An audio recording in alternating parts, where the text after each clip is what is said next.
Wow. What a day. Craziness in the streets of Los Angeles. The Lakers are sold again. In the calendar year, Lakers have been sold twice. The Lakers, y'all. The Lakers being treated like a cheap used car. Hey, we're going to buy this, we'll flip it. I mean, this is like one of them like home renovation shows. Crazy. How are you treating one of the premier franchises, one of the premier brands in the entire world, like a cheap used car? But that's exactly what's happening. That's exactly what it's craziness. Absolute madness in the streets of Los Angeles in regards to the Lakers. I can't wait to get into it with y'all, man. If you want to call in 855-97-LA-FAN, what is Laker Nation feeling right now, man? How uneasy are you guys? I will also, again, kind of sort of talk about how, honestly, I feel very conflicted about it. And I feel like that is how a lot of Angelinos are feeling right now, feeling very conflicted. And actually, quite honestly, I'm sure there's a lot of nervousness in the streets of LA when it comes to the Lakers as well. We're going to certainly get into that. I want to hear from Los Angeles. I want to hear from you guys. How are you guys feeling after the sale? Where do you think the direction of this team will go? How will it impact the front office? How will it impact the basketball being played? I think all of those things will be impacted by a new ownership group. At the end of the day, this is the sale, that is, certainly will impact the basketball being played on the floor. And truly, honestly, if we are looking down the road beyond this year, because this year it's kind of sort of set, it's pretty largely set. But really what I'm looking at is the impact that this could potentially have on keeping Luka Doncic. Remember, he is under contract for this season and next season, but he's got a player option for 2028. And he could legitimately opt out. Now, remember what some of the reporting was. That the Lakers front office, and Rob Pelinka in particular, made a promise to Luka and his people that this was the summer that they were going to turn this bad boy around. That this was going to be the definitive summer for the Lakers and for Luka Doncic. But right now there is big time turmoil. Huge turmoil. And generally, when we're talking about sports franchises, that is generally not a good thing. The guardrails that the Walter Group had been building for Rob Pelinka, those guardrails are going to be gone. They're talking about, again, what did Walter do for the Dodgers? They built out the front office. They built out scouting. They built out analytics. It's just a much larger informational structure that they've got for the Dodgers. And they were building that out for the Lakers as well. Those guardrails are soon to be gone. And as a matter of fact, they are gone. New ownership generally means a new front office. A new front office can mean blowing up a roster. It's a roster that Rob Pelinka has built, and I've talked about it ad nauseum, that the roster that the Lakers have currently right now, it can be decent. At its very best, they are still the third best team in the West and maybe the fifth best team overall. But again, that's the upside case. At best, the Lakers are a top 3 team in the West. At worst, they're a play-in team. And by the way, that is a very tough pill to swallow when you are talking about a roster that features a top 5 player in the NBA in Luka Doncic. When you've got a top 5 player in the NBA, you better be better than a play-in team. Those are the expectations. And by the way, those are very realistic expectations. You should expect that. As a fan, As a basketball aficionado, yes, when you have a top 5 player in the NBA, you absolutely 100% for sure should be expecting that your team is better than a play-in team.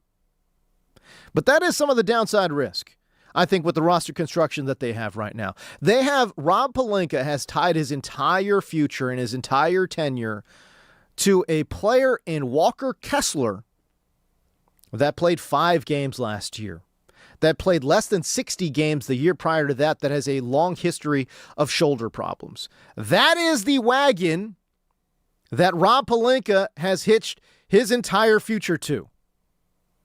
Now, I only bring this up because, again, man, new ownership certainly adds more turmoil.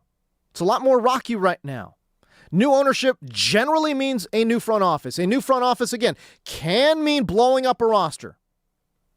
It's a roster that is built, that is, again, in my opinion, semi-fragile, man.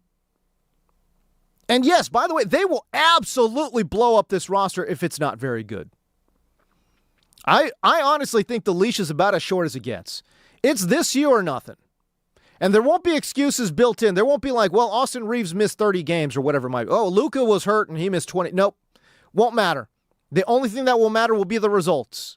And if this roster does not perform well, new ownership is just itching, chomping at the bit to replace the guys that are currently there with their own guys.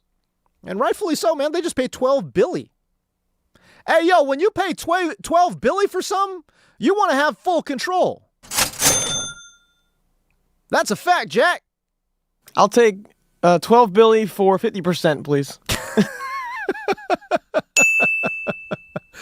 Double P is in the building. Double P, how you feeling today, buddy? Well, thanks for asking. I'm not doing well. You're not doing well? No. No? I understand that, you're asking me how I'm feeling. Usually I do say I'm doing well and all that stuff. Yeah. I'm not happy today. Can I tell you why? Yes, please. Okay. Is it basketball related? No. Oh, okay. No, yeah. Well, yeah, Russell Westbrook too. But Yes. but this is worse than Russ. Okay, what is it? What do we got? Kellogg Fruit Loops. Yeah? And Apple Jacks. Yeah? Yeah, they're not doing the artificial colors anymore. Wait, what? They're not doing artificial colors anymore. So what are they going to do? It's just going to be flavors? Yeah. But So- no coloring. Yeah, and it's going to be all natural. All So natural? The Apple Jacks, the red and green, it's not going to be your usual red and green no more. No. That is. I mean, is it still going to be red and green, but just a different color of red and green? And it's going to be lighter shade. Things yeah. will just never be the same. And I'm not doing well today. Why? Listen, I know I'm going to sound very LA. I know I'm going to sound very LA right now. I'm going to sound very California right now. But why would you be depressed about Fruit Loops and Apple Jacks not being neon red and green? Like, who cares, dude? Hey, listen, is it still going to taste the same? That's my question. I don't know. Oh, that's true. We haven't seen That's this true. yet. Are you kidding me? I mean, That's true. That's true. We thought this was going to be in 2027. And there was talk about it, They but moved no. it up? They moved it up. Okay. So, yeah, not going well. Okay, you know what we're going to do? This is not in the rundown, but what we are going to do, we're going to list off our top 5 cereals.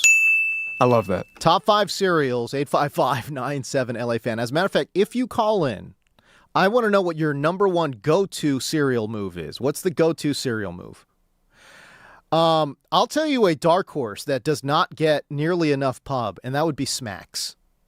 Smacks, that's good. That's a dang good cereal. I will also say Corn Pops is my dark horse. Corn Pops are fantastic. Now my brain is going. Now my brain is going on top 5 cereals. We're gonna work on that in the break, but we'll have that today. Top 5 cereals. What you think, man? By the way, it doesn't, like, the move doesn't sound like for you, and it's not for me either. Like, a lot of people like chocolate flavored cereals. That's not the move for me. I'm not a chocolate cereal type of dude. We can get into it, but I do have a take on the chocolate pebbles. Okay. Those are ridiculous. Choco Pebbles rocks. Yeah. But the chocolate puffs, different story. Yeah. No, thank you. Yeah. They've also tried to come out with like chocolate frosted flakes. I'm not sure where we stand on that. No. Yeah. Okay.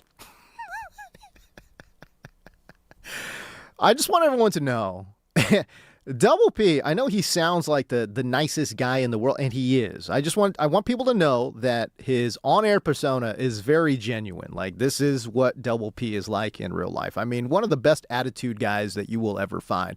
The fact that he is distraught over fake coloring of what is it, Apple Jacks? Yep. Apple Jacks and Fruit Loops? Yes. The fact that he is distraught over this is borderline ridiculous.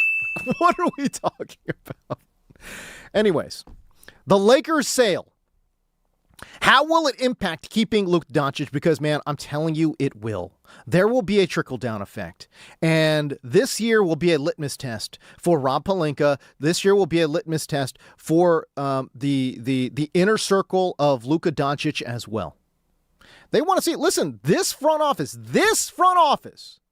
the Rob Pelinka front office made a promise to Luka and his team that this would be the season of change, that this would be a very impactful offseason for both Luka and the Lakers.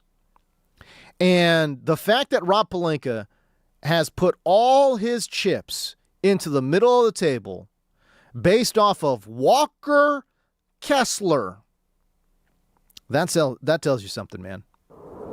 Snow time, baby! Snow time! Snow time, Lakers! We got Jon Snow being played by Luka. Man, he's going north of the wall, baby. He's going north of the wall. He's trying to slay them dragons, baby. He's trying to slay the king of the north, you know what I mean? That's what he's trying to do. Snow time. We got Luka, we got Austin, we got Walker Kessler, we got Sandro Mamukelashvili, my favorite name in basketball right now. Man, I'm telling you, bro. Jake LaRavia is in the building. Snow time. The fact that Rob Pelinka has hitched his wagon to this roster is interesting. And so, again, man, like Walker Kessler absolutely needs to come through. Otherwise, this move will be just one in a long series of moves for Rob Pelinka that have been, average at best. And the fans of LA will not be kind to Rob Pelinka if this move does not work out. And neither will the front office, the new front office. The new ownership group. By the way, how insane has this offseason been for the Lakers, man? You lose LeBron in free agency. It's the end of an era right there. And by the way, Laker fans who have been quiet for 8 years, all of a sudden coming out the woodwork. I love that the LeBron haters who have been quiet for so long because they didn't want to they didn't want to diss the Lakers while bad-mouthing LeBron. Man, y'all have come out the woodwork, boy. Like, it is crazy. It's crazy. The haters were just chomping at the bit for LeBron to fall off and leave L.A. He hasn't fallen off, though. Not much, anyways. He had a great season last year. But, again, this is a franchise that lost LeBron in free agency. A ton of new signings that we just talked about. And now new ownership. Insane offseason for the Lakers. So again, Los Angeles, I need to know, how are we feeling in regards to the Lakers franchise being treated like a cheap car, like a used car? You know, like, hey man, I just got this Prius used, but somebody's offering me top dollar for it. I'm just going to flip this bad boy around. I mean, they are treating this legitimately like one of them house renovation shows. Except actually nothing got renovated. Like literally nothing. Literally nothing got renovated. It's the exact same house. Nothing has changed. Rob Pelinka's still the guy. Jeannie Buss is still, in control. I mean, nothing has changed. I mean, what's changed? Sponsorship patches? That's it? Oh, hey, we got a new sponsorship patch, y'all. That's it, man. Nothing. Other than that, nothing. As a matter of fact, you could make the argument that the Lakers are actually less valuable now that LeBron is not on the team. And yet, a $2.5 billion turnaround for Mark Walter. And listen, I get it. Some people say, hey, man, Like, I'll tell you what I have fatigue over, and that is empathy for billionaires. You know, like people, I don't know what is it about y'all that have, and I'm saying a very particular set of y'all that have such empathy towards billionaires.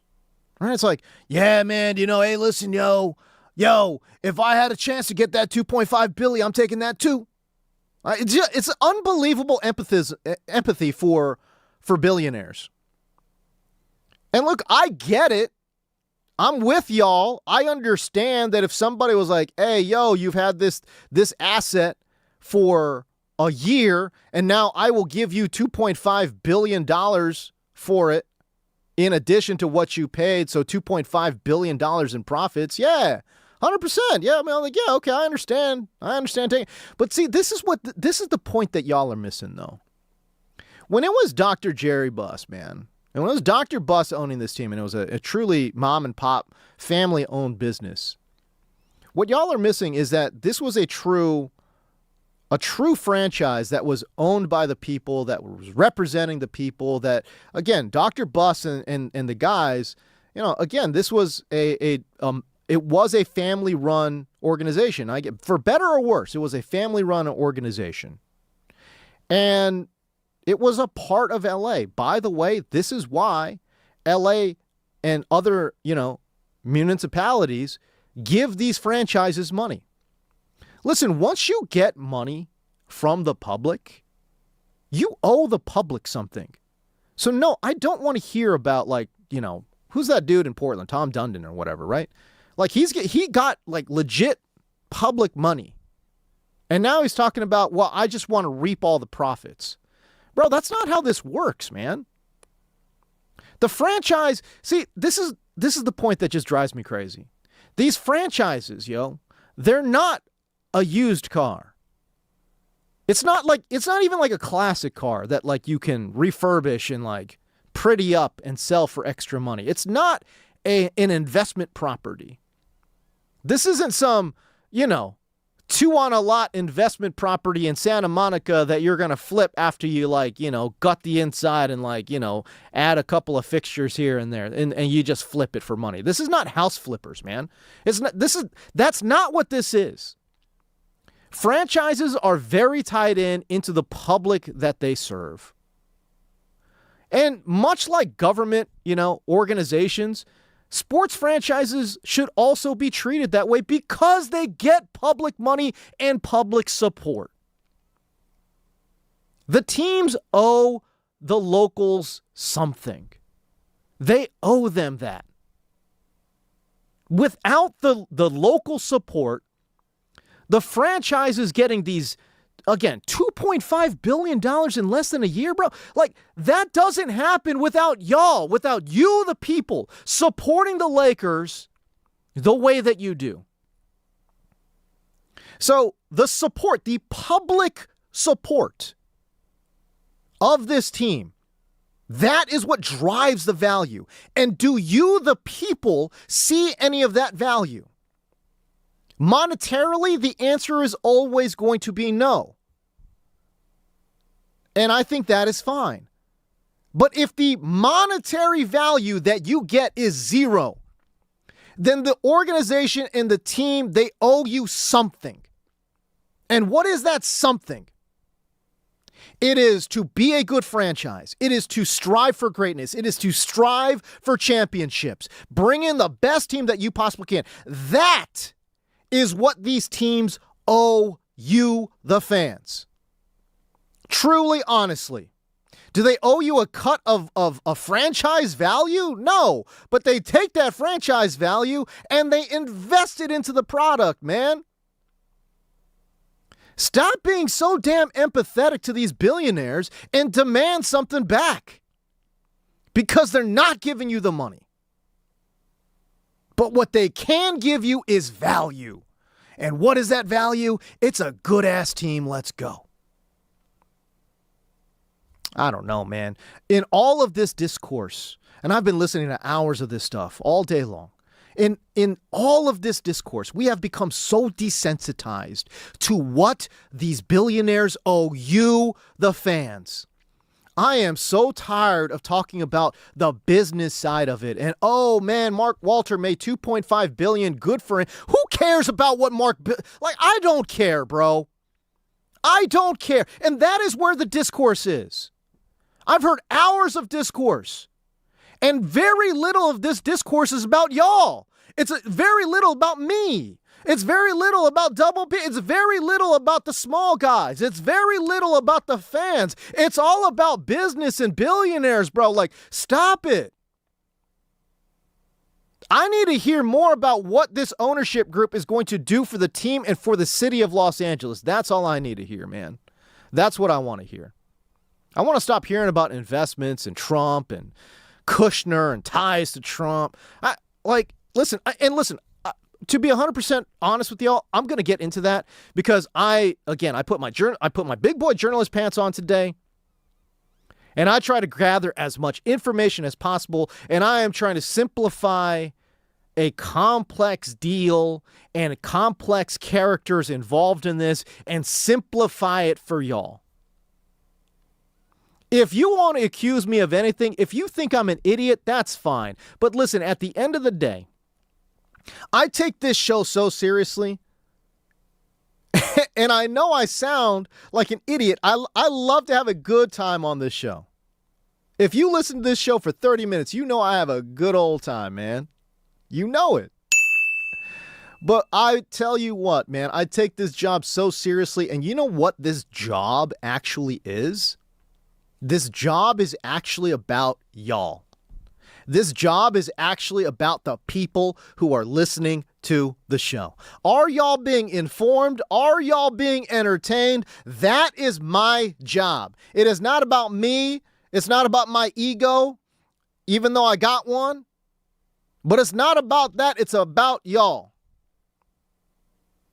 And that is the point of emphasis that I want to make in regards to this show, about the Lakers, about the Dodgers, about sports franchises in general. It should be about you, because you guys, through your taxpayer money, have invested a lot into these organizations. The least that they can do is think about you and give you a good product, man. 855-97-LA-FAN. 855-97-LA-FAN. Again, I want to hear from y'all. I want to hear from you, Los Angeles. Tell me where your head is at. Where is your heart at? How are y'all feeling about your franchise getting treated like, I don't know, like an episode of House Hunters or something, man? Like some kind of like flip. We're flipping houses, bro. Like, what are we doing out here? I don't get it, man. I don't get it. And I don't like it. There's a lot of shadiness, by the way. A lot of shadiness in regards to this sale, of which those details I will get to throughout tonight as well. All right, coming up, there's been some great reporting being done on the sale. We will talk to Arash Markazi coming up after the break, and we will get some of his insights, because I tell you what, man, this guy has been around the block. And he has been in L.A. and reported on L.A., the Dodgers, and all, like the Lakers. And hey, look, this guy is a big-time source of information. I can't wait to pick his brain and see what he's got to say in regards to the Lakers sale. That's coming up after the break. You're listening to The James Go Show on the new 97.1 The Fan, the voice of L.A. sports.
Welcome back, everybody. James Coe here with you. What a day, man. What an absolutely insane day today has been, and has nothing to do with the games. An ownership change in Los Angeles as the Lakers are turned around for a profit of about $2.5 billion as Mark Walter sells his stake of the Lakers to Bob Iger of Disney fame and Josh Kushner as well. To help me make sense of it and help to break it down, we welcome in longtime Los Angeles area reporter, a proud USC Trojan, Arash Markazi, joining the show for the very first time. Arash, man, good to talk to you, pal. Good to talk with you as well. Thanks so much for having me. Hey, man, what are you hearing from other execs, other front offices, other sources in the NBA? And what has the reaction been to this, again, incredibly quick turnaround of a sale? Yeah, I mean, obviously very shocking. I don't think anyone saw this coming, and the fact that we found out that this whole deal happened within 72 hours just really shows you the shocking nature of the transaction. You know, a lot of it's really because of Mark Walter being investigated and obviously having to pay down his loans. And, as soon as the first, news of the sale happened, I mean, that was the first thought. I mean, no one buys the Los Angeles Lakers for $10 billion to flip them within a year or less than a year. And again, Yes, I mean, there's going to be something made about the $2.5 billion profit. But when you're a billionaire and you're Mark Walter, that's not why you buy the Lakers. So, I think there's going to be some speculation of there's obviously more to the story, and obviously the transaction, the sale, or at least the agreement of the sale just happened today. I think it's within short time the league will approve it and all that good stuff, but just a shocking day. Arash Markazi, founder and CEO of the Sporting Tribune, joining the James Coe Show here tonight. But Arash, man, talk to me about, again, what this might end up meaning for the Lakers in terms of front office. What does it mean for the product on the actual court? Yeah, I mean, I don't think anything will change on the court in the short term. I think, when you have the contracts that they do, at least for the next couple of years, I mean, this roster's pretty much set. And I don't think Bob Iger and Josh Kushner bought the team to pick a new head coach and bring in new players. But I think to your other point about the front office, I think that's what you should look at. And again, I'm not saying anything is going to happen in the short term, but I thought it was very telling that he told the California Post that he intends to honor the agreement that Mark Walter had with Jeannie Buss. But if things change, things change. I mean, imagine if you had a new boss and you wanted to get some comfort that things were okay. And again, I would just go to the way that phrasing started and the way that it completed. We intend to honor the agreement, but if things change, things change. So the comment that I made when the sale happened, and it was very much with Mark Cuban when he sold the Mavericks, billionaires don't buy billion-dollar things, whether they're teams or companies, to keep status quo. They want to bring in their own people. They want to bring in people that they're comfortable with. So I have no doubt in my mind there will be change. I do think it's going to come in time. I really think this upcoming season will probably play out very much like it would have regardless. Can you talk to me a little bit about the ownership splits here in regards to Kushner versus Iger? I think many more people are familiar with Iger, especially in the Southern California region, given his long history with Disney and again, a lot of his ties to Los Angeles here as well. But what does that ownership split kind of look like, and how impactful do you think Bob Iger will be in future decision making? It's a great question, because it has not been formally sort of announced and agreed upon. And again, this is not 100% of the team. So while they bought the valuation of a controlling stake at $12.5 billion, the figure is less than that, only because, and this was even the case when Mark Walter bought the team. Again, the Buss family controlled some stake in the team at that point. But, they bought in at a controlling, they now control the team, but they valued the team at 12.5. But, Kushner is the money here. I mean, Bob Iger is very much we're right there as well. But, now with the valuation of pro sports franchises, it's going to be very rare moving forward when you talk about teams that are worth 10, 12, 13, $15 billion. Like, it's generally not going to be one person. It's going to be a group that comes in. So what that split will be, I'm not entirely sure. But Bob Iger will be effectively the front-facing person of the franchise. Again, he's the one who talked to the California Post. He's the one that I expect to sort of run that press conference. Certainly in his role as the CEO of the Walt Disney Company, he's very comfortable with that. He's very comfortable walking into rooms and making deals and talking to the media and things of that nature. So I fully expect him to assume sort of the front-facing role. He's been so passionate about trying to purchase a sports franchise. Finally, it happens, and not only does it happen, but my goodness, it's the Lakers, for goodness sakes. I got to imagine he's obviously very excited, but can you talk about some of his history trying to purchase a sports franchise and where his heart lies in regards to sports? Yeah, he grew up in New York. He grew up a Knicks fan, and a lot of transplants that come to Los Angeles, maybe it's hard for them to root for the Lakers. So he adopted the Clippers. He bought season tickets back when Corey Maggette was on the team. Became very good friends with Chris Paul and J.J. Redick, which obviously helps J.J. now in his role as the head coach of the team. But in terms of him transitioning from CEO of Walt Disney to owning a professional sports franchise, like, as far back as even 10, 12 years ago when we didn't have a pro football team in Los Angeles, he was a part of the group that wanted to build a stadium in Carson and bring the Chargers and the Raiders out there. That did not go through. But really since then, he's been trying to figure out what, like, GAC 2 looks like. And it's always been about professional sports. And so the first inkling that we got that Josh Kushner and Bob Iger would team up is they were probably the favorites in Vegas. I mean, there's been a lot of groups, a sort of separate significant storyline is that bidding war has gotten to the point where, that franchise is going to go north of $9 billion. Yeah. Which is why they sort of pivoted and said, well, shoot, if we're going to pay $10 billion. Let's call Mark. He might be in some trouble. He might take our phone call.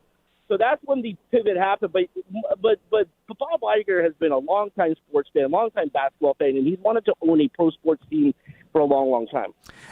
We're talking to Arash Markazi right now. Go find him on Twitter X. But you brought up the name Chris Paul, CP3, man, and the relationship between CP3 and Bob Iger. You posted something on Twitter, man, that I found to be really, really interesting. Do you think CP3 may end up as part of the basketball operations team for the Lakers? I would not be shocked if that happens. When Josh Kushner and Bob Iger were sort of kind of thought to be the favorites in Vegas and CP3 retired, I said it made sense for him. Now, it could be as simple as an advisory role where there's no official title. He's not like a GM or an assistant GM or an assistant coach, but, he's sort of like an advisory role. I can certainly see that. And by the way, for like anyone who has pushback, I mean, Chris Paul is still one of the brightest basketball minds in the game. You can have, your thoughts about, him, his playing style or the end of his career or how things like ended with the Clippers. But I think would not be shocked if Chris is, again, an advisor. And again, he's someone who wants to be involved in the game. What that looks like, I'm not entirely sure. But they are especially close, by the way. This is not sort of casual friends. I mean, Bob Iger, Chris Paul views Bob Iger as a mentor to him. They talk regularly. So, again, would not be shocked if Chris Paul is a part of the Lakers in some way, shape, or form. Arash, you've spent obviously a ton of your time in Los Angeles, but man, you've been in Vegas a lot too. It brings up the question of, okay, the Las Vegas NBA expansion team, this was one of the teams one of the owner groups that was making a major push for it. Now that is off that chessboard here. I got to imagine that group being led by Jerry Colangelo might be the front runners now, but I don't know. What are your thoughts on what a Las Vegas expansion team owner group might look like now? Yeah, I mean, that's another one where it's a group of people, and Colangelo may be the front-facing person there, but, that's a group of people. The Walton family that owns Walmart, they're they have a group as well. There's probably going to be some more. The unique thing about Vegas, and the reason that the Vegas franchise could go for close to $10 billion and it'll be more than the Seattle franchise, is the land play here. Now, they may play temporarily at T-Mobile Arena, but they are looking at land, all the groups are, by the way, that they would not only be building a state-of-the-art arena, but it would be connected to a hotel and casino. And so it's just a bigger play than just the team. Obviously, the team is a big part of that. So that's why there's been this huge push and why that price tag, again, I had heard the number was going north of 6 or 7, which I thought it would go for. James, like when I heard about this, obviously shocked, but my secondary thought was that Vegas price tag has increased to a point where these guys felt the need to say, hey, we're taking our $10 billion or $12 billion and going to Mark Walter. And again, there was also speculation that you're going to buy the franchise. Okay. So you're going to have to do that for, whatever, 9, 10 million, 8, 9, 10 million bucks. And then drop another $1.5 billion, maybe $2 billion on building a stadium. My goodness gracious, Arash, like to use that money and then to not for an expansion franchise, but for the Lakers, that is incredible value. And I think just, again, a smart business play from these two guys. 100%. And again, I mean, like we've seen the prices of these franchises increase over time. And again, these are, it's one thing to own a professional sports team. It's something else to own the Lakers, the Cowboys, yes. The Yankees. And so this is in that like upper tier. It's a Fabergé egg. There's not another one of them. No disrespect. You could buy the Clippers, but it's not the same thing. And so what they did today is, they really set the market, and this is why I said, and by the way, Dan Caston has said the right things today when talking to the media, that this has nothing to do with the Dodgers. All I will say is, and I don't have this kind of money, James, and you and I together don't have this kind of money, but if I had $11-12 million and I wanted to buy the Dodgers, I'm calling Mark Walter and saying if he would be willing, if he would listen to my offer to buy the Dodgers. There you go. I would be interested to see what the Dodgers are worth now in today's market. What do they end up going for, like 15 bill? Like, I don't even know, man. It's crazy. The crazy thing is when you look at the Forbes valuation, it's not a big number. Now the Forbes valuation doesn't mean anything, but I mean, with Shohei Ohtani locked up for 10 years and Yoshi and Roki Sasaki and how big they are in Japan, I mean, I to your point, I could see someone putting up another 12.5 for the Dodgers. Yeah, it's a crazy world for sports franchises right now, which tells you why there are multiple billionaires trying to get in on the race as well. Hey, man, it's Arash Markazi. He is the founder and CEO of the Sporting Tribune. Go find him on Twitter X. Great talking with you and really, really great insight. Thanks, Arash. James, so great catching up with you. I will talk to you soon. I love it. I absolutely love it. So there you go. Like I said, great insight. This guy has been he lives and breathes everything LA. And I tell you what, dude, he is a Vegas insider too. So perfect person to bring in tonight to talk about this ownership group now making a play and buying the Lakers. And again, it's an ownership group that was very much in the mix for the Las Vegas expansion franchise as well. So really, really good information. Appreciate him coming on. Let's step away. When we come back, it's more of the James Go Show right here on the new 97.1 The Fan, the voice of LA Sports.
Welcome back, everybody.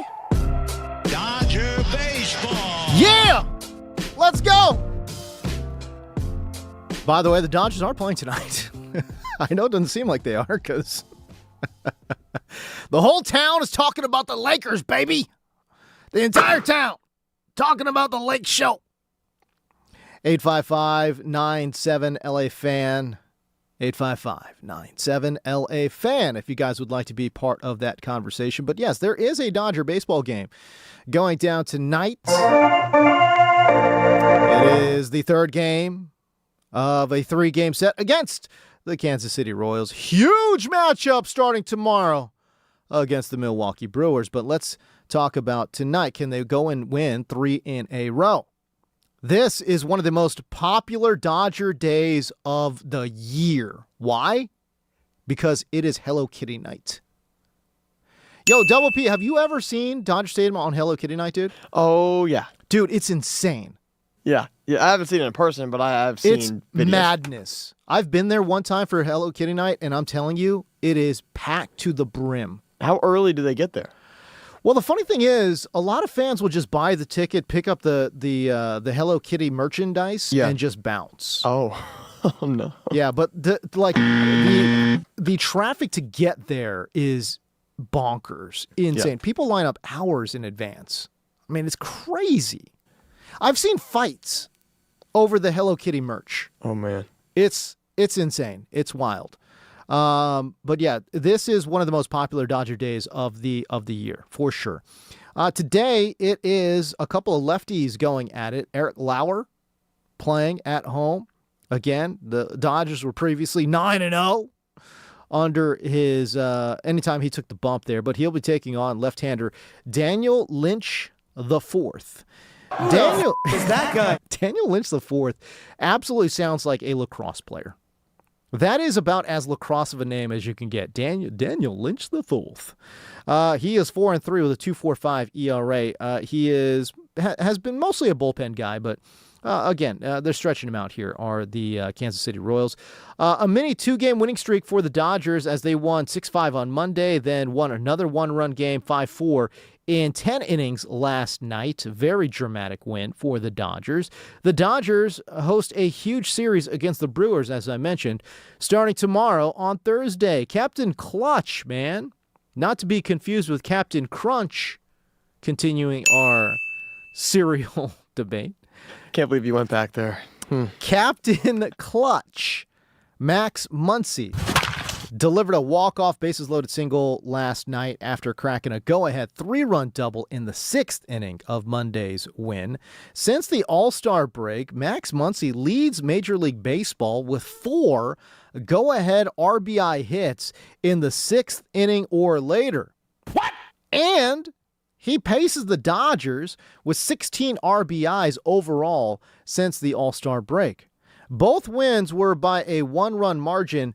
And oh, by the way, the Dodgers lead Major League Baseball with 23 1-run wins this year. I do believe they are also top 2 or top 3 in come-from-behind victories are the Dodgers as well. So, listen, they have a wonderful record, and they are awesome. They are, again, one of the best teams, arguably the best team in baseball, but they are living a high-wire act right now. Cardiac Dodgers. Dude, I'm telling you, a bunch of come-from-behind victories, a bunch of one-run victories as well. This is a team that is living on the edge. Living on the edge are the Dodgers. So there you go. Eric Lauer is coming off of his first loss as a Dodger last Wednesday afternoon at Wrigley. He gave up 6 runs on a career-high 11 hits over 4 innings in a 7-6 loss. That being said, Lauer is 5-1 overall with a 3.72 ERA in 10 games since joining LA. But the reason why you look at that and you say, all right, listen, he's 5-1. The Dodgers are 9-1 when Lauer takes the bump. 3.72 ERA in 10 games with LA. That's absolutely acceptable. It was actually sub 3, I believe, before he got torched by Chicago.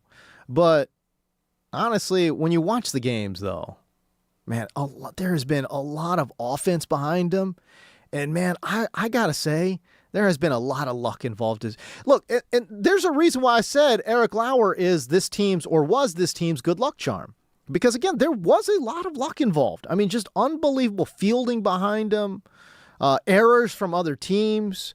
I don't know, man. Look, all you got to do is look at his 5.0 K to 9 ratio, right? And, like, that is so not good.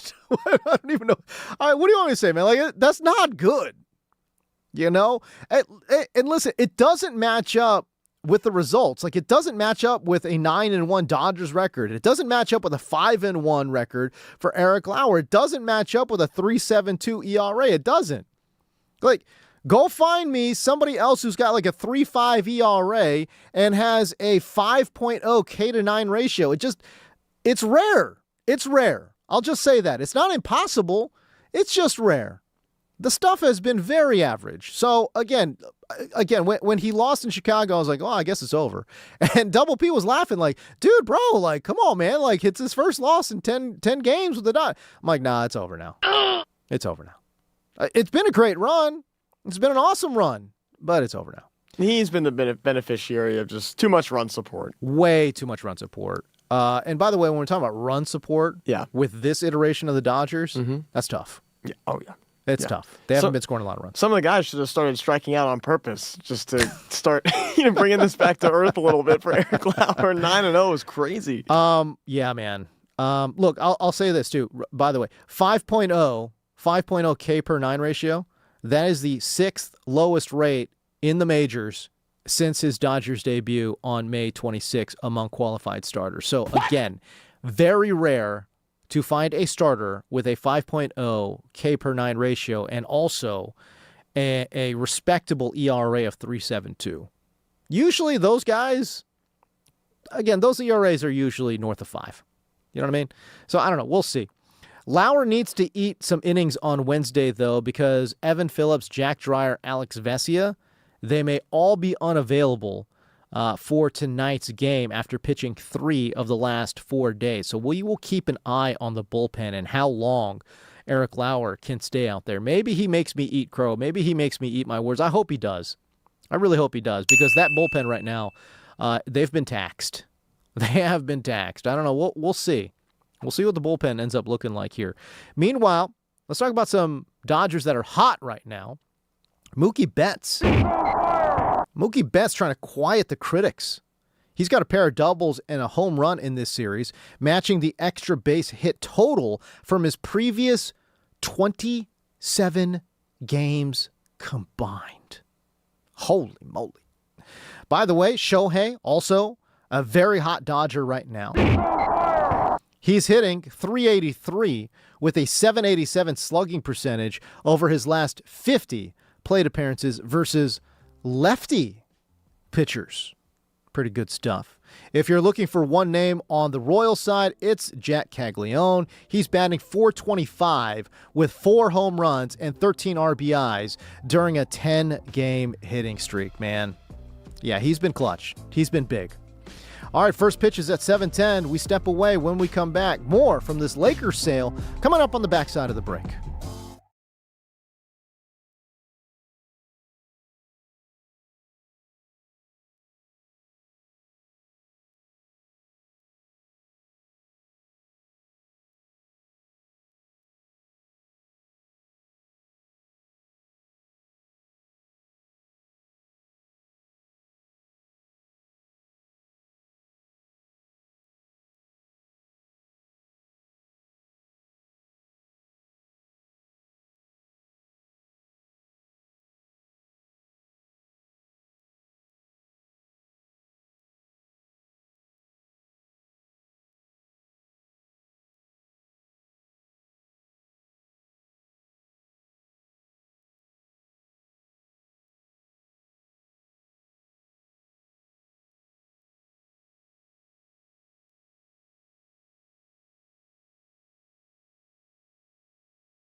Yo, yo, yo, what's cracking, everybody? James Coe here with you as we crack into the 7 o'clock hour, 5 minutes away from first pitch. But man, the talk of the town has certainly been about the Lakers and the ownership change, the dramatic shifting of ownership from the Mark Walter group to now the Kushner-Iger group.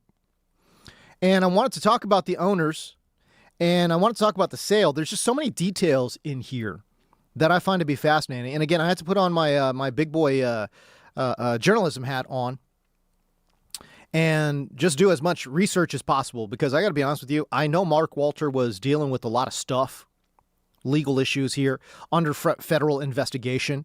So I needed to figure out like what was actually going on here. And I think one of the big question marks has been, did Mark Walter sell the Lakers to get out of this federal investigation? Or is the sale of the Lakers related to this federal investigation? And what is this federal investigation? My takeaway is, I can't say with 100% certainty, I'm just an idiot radio host, but I would say with the utmost confidence, like 99% sure, that this sale is at least related to the federal investigation.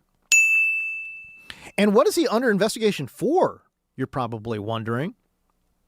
Well, it's essentially loan fraud. And basically, Mark Walter owns a bunch of different companies. He's a billionaire. Okay, this makes sense, right? But in particular, he owns a couple of life insurance agencies. And these life insurance companies, as the investigation goes, he is using money from these life insurance companies to help pay for the Dodgers and the Lakers, right? So again, it's essentially loan fraud. And what do I mean by this? He essentially used policyholder money from his life insurance companies to help fund his purchase of the Dodgers and Lakers, allegedly. One of the companies, the biggest one, Delaware Life, had previously told regulators that roughly 3% of its investments, about $1.4 billion, were related to Walter's other businesses. And by other, I mean, again, I'm sure it's divvied about, but part of that is the Lakers and Dodgers. So again, Delaware Life told regulators 3%. Now that they're under investigation, they corrected that number. Guess what it went up to? This is not a rounding error. It went from 3%, and then when the feds got involved, they're like, no, actually, it's 40%. What? Again, that is why it seems incredibly shady. You go from 3% to 40%, $17 billion worth. Again, where does this money come from? It's a life insurance company. This is coming from policyholders for life insurance. What does that mean? Hey, listen, if this company, if Delaware Life goes belly up, all of those people who bought life insurance could potentially be screwed out of their money. Potentially. And allegedly. Let me just make that clear. But you're talking about Delaware Life allegedly lying about how much of its investment money is going towards Walter's other businesses. Again, guys, you can't do this. You cannot just go and take life insurance money and help fund another part without going through, again, pretty strict regulation. Do you know what I'm saying? This is where it gets pretty dicey, man. You are truly, honestly messing around with people's life insurance money and throwing it into the Dodgers and Lakers and the purchase of those things. And I'll get into how this can go south. As a matter of fact, it's going south right now as we speak when we're talking about the Phoenix Suns. We'll talk about Matt Ishbia and how that all relates to this as well. But again, 40% of their investment money for Delaware Life is being washed through the system and being given to Mark Walter's other ventures. That's why he's under investigation. And again, reports surfaced that federal investigators have executed search warrants and took digital devices, including a phone, belonging to Mark Walter as part of the broader financial probe. So again, if it seems shady, this is why it seems shady. Why did Mark Walter turn around one of the greatest, again, sports franchises in the world? Man, hey, listen, you can go from here to India, to Africa, to like the Lakers are a brand. You don't have to know nothing about sports, but you know the Lakers, man. That's what's crazy, right? So why did Mark Walter, who, again, has this franchise, one of the most coveted franchises in the entire world, one of the most coveted brands in the entire world, and why did he flip it for $1? Why did he flip it for $12.5 million? Why did he flip it for a $2.5 billion gain? Well, it may be that he's got to pay back some of these loans. Again, as I mentioned, 40% of the investment money from Delaware Life alone, that totals $17 billion. So yeah, you think $12.5 billion of money will help him? Yeah, maybe. I would imagine so. And again, how unusual is this? Maybe you guys aren't that familiar with the sale of franchises. For this to happen this quickly, basically 3 days, is incredibly unusual. I'm not sure in my extensive research, albeit quick, but extensive research, I don't know if we've seen this in the modern era for it to go down in 3 days like this. By the way, there was no auction bid. No auction bid at all. When you read a report from Front Office Sports, this is what they wrote. A source told them, "It is one of the most bizarre things I've ever seen. My phone's ringing off the hook with people saying they're stunned." Again, this is a report from Front Office Sports. It goes on to say, one former NBA governor said, quote, "Why would you sell a team within a year and especially without an auction?" Seems pretty shady. And again, if Mark Walter's trying to maximize value, could he have gotten more than $12.5 billion? We'll never know because it never went to auction. Why? Because he needed to get this thing done quickly. This is like going to like a check cashing place. Are you getting best value out of it? Maybe. But you need the money quick, so it doesn't matter. You'll take a hit. Not that he took a hit. Obviously, in 1 year, he turned that around for a $2.5 billion profit. So there's a lot going on right there. You know what I'm saying? But at the end of the day, it never went to auction. It had to go quickly. Why did it go this quick? That seems a little, again, it just seems a little shady. Right? It just seems a little bit shady. And what does this mean for you, the fans? What does this mean for Laker fans?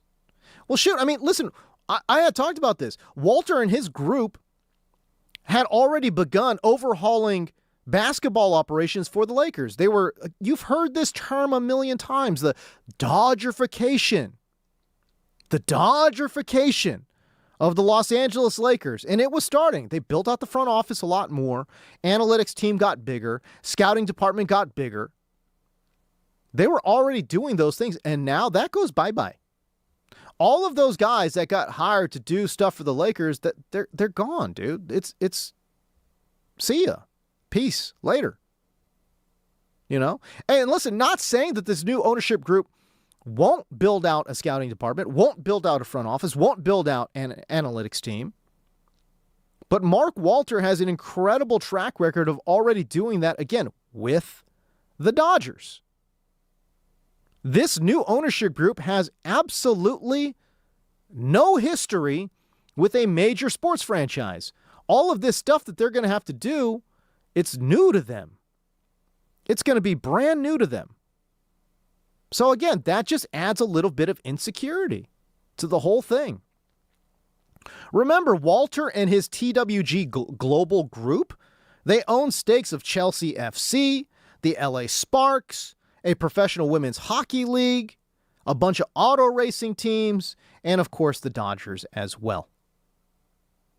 So they just have so much more experience than this Kushner-Iger team. Just so much more experience. But Walter is under federal investigation. This is what Bill Plaschke wrote for the LA Times in his column today. Walter embarrassingly groveled at Trump's feet during the Dodgers' visit to the White House, even giving the president a championship ring. It feels like the Lakers' sale to a group co-led by Kushner is an outgrowth of that pandering. Holy moly. Bill Plaschke on fire. On fire. So, again, what does this all mean? Walter sells to the brother of Trump's son-in-law, and you just see the name Kushner and your skin crawls.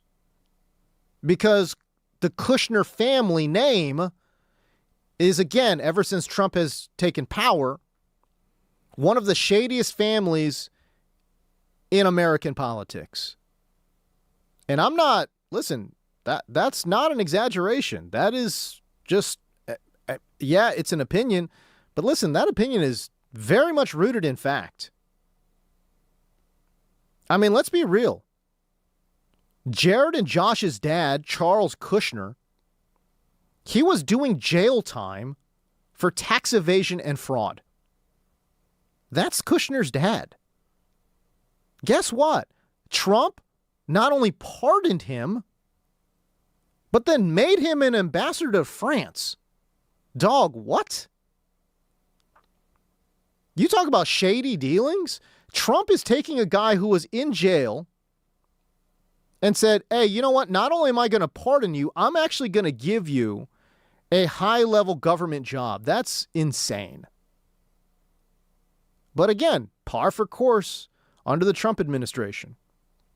But the Kushner family has made hundreds of millions of dollars, if not billions of dollars, under the Trump presidency. That is why it's one of the shadiest family names in politics right now. Because of that. Again, rooted in fact. Rooted in fact. This is not a political show. It's a sports show. And the reason I bring all of this up is because you see the name Kushner and you're like, oh, man, really?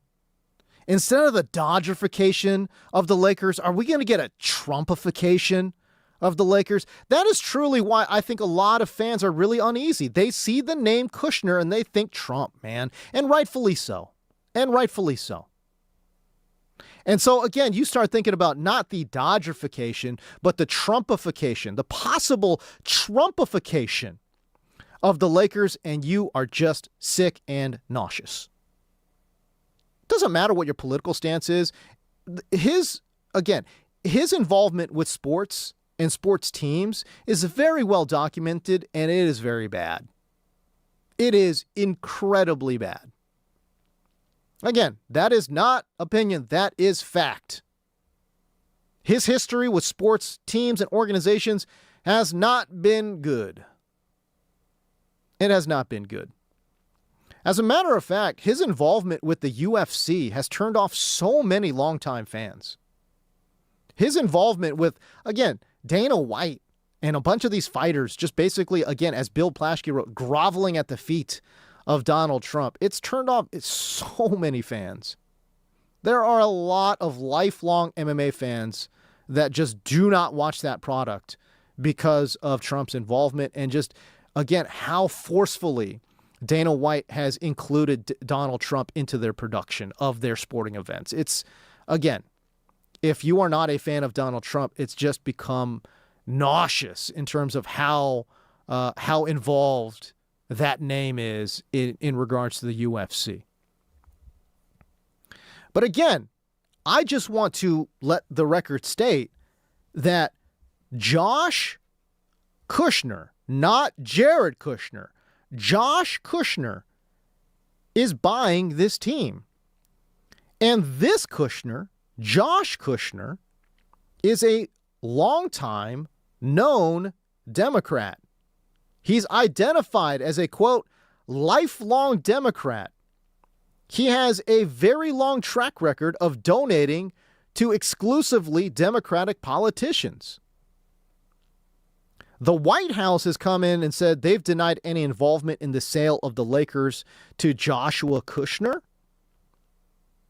A spokesperson for Kushner's venture capital firm, Thrive Capital, also said that the White House being involved is quote unquote false. It's false. Again, who is this Kushner character, man? He's a 41-year-old billionaire, so he's a young dude. He's a venture capitalist, which, again, makes me uneasy. But, again, it's a billionaire venture capitalist. He's best known, obviously, because of his brother and his brother's father-in-law. But this is a guy in Joshua Kushner who, again, has been a lifelong Democrat. Quote, this is from Kushner himself. It is no secret that liberal values have guided my life and that I have supported political leaders that share similar values. This is what Kushner told Forbes back in 2017. Right? Again, as a self-described lifelong Democrat, Joshua Kushner attended the 2017 Women's March in Washington the day after Trump's first inauguration. Trump got inaugurated, and where was Joshua Kushner? It wasn't by his brother's side. No, it was attending the 2017 Women's March in Washington, bro. That's crazy. He has given hundreds of thousands of dollars, if not millions of dollars, to various Democratic political campaigns. That is this Kushner. That is Joshua Kushner. And I do think it's very fair to bring up those ties.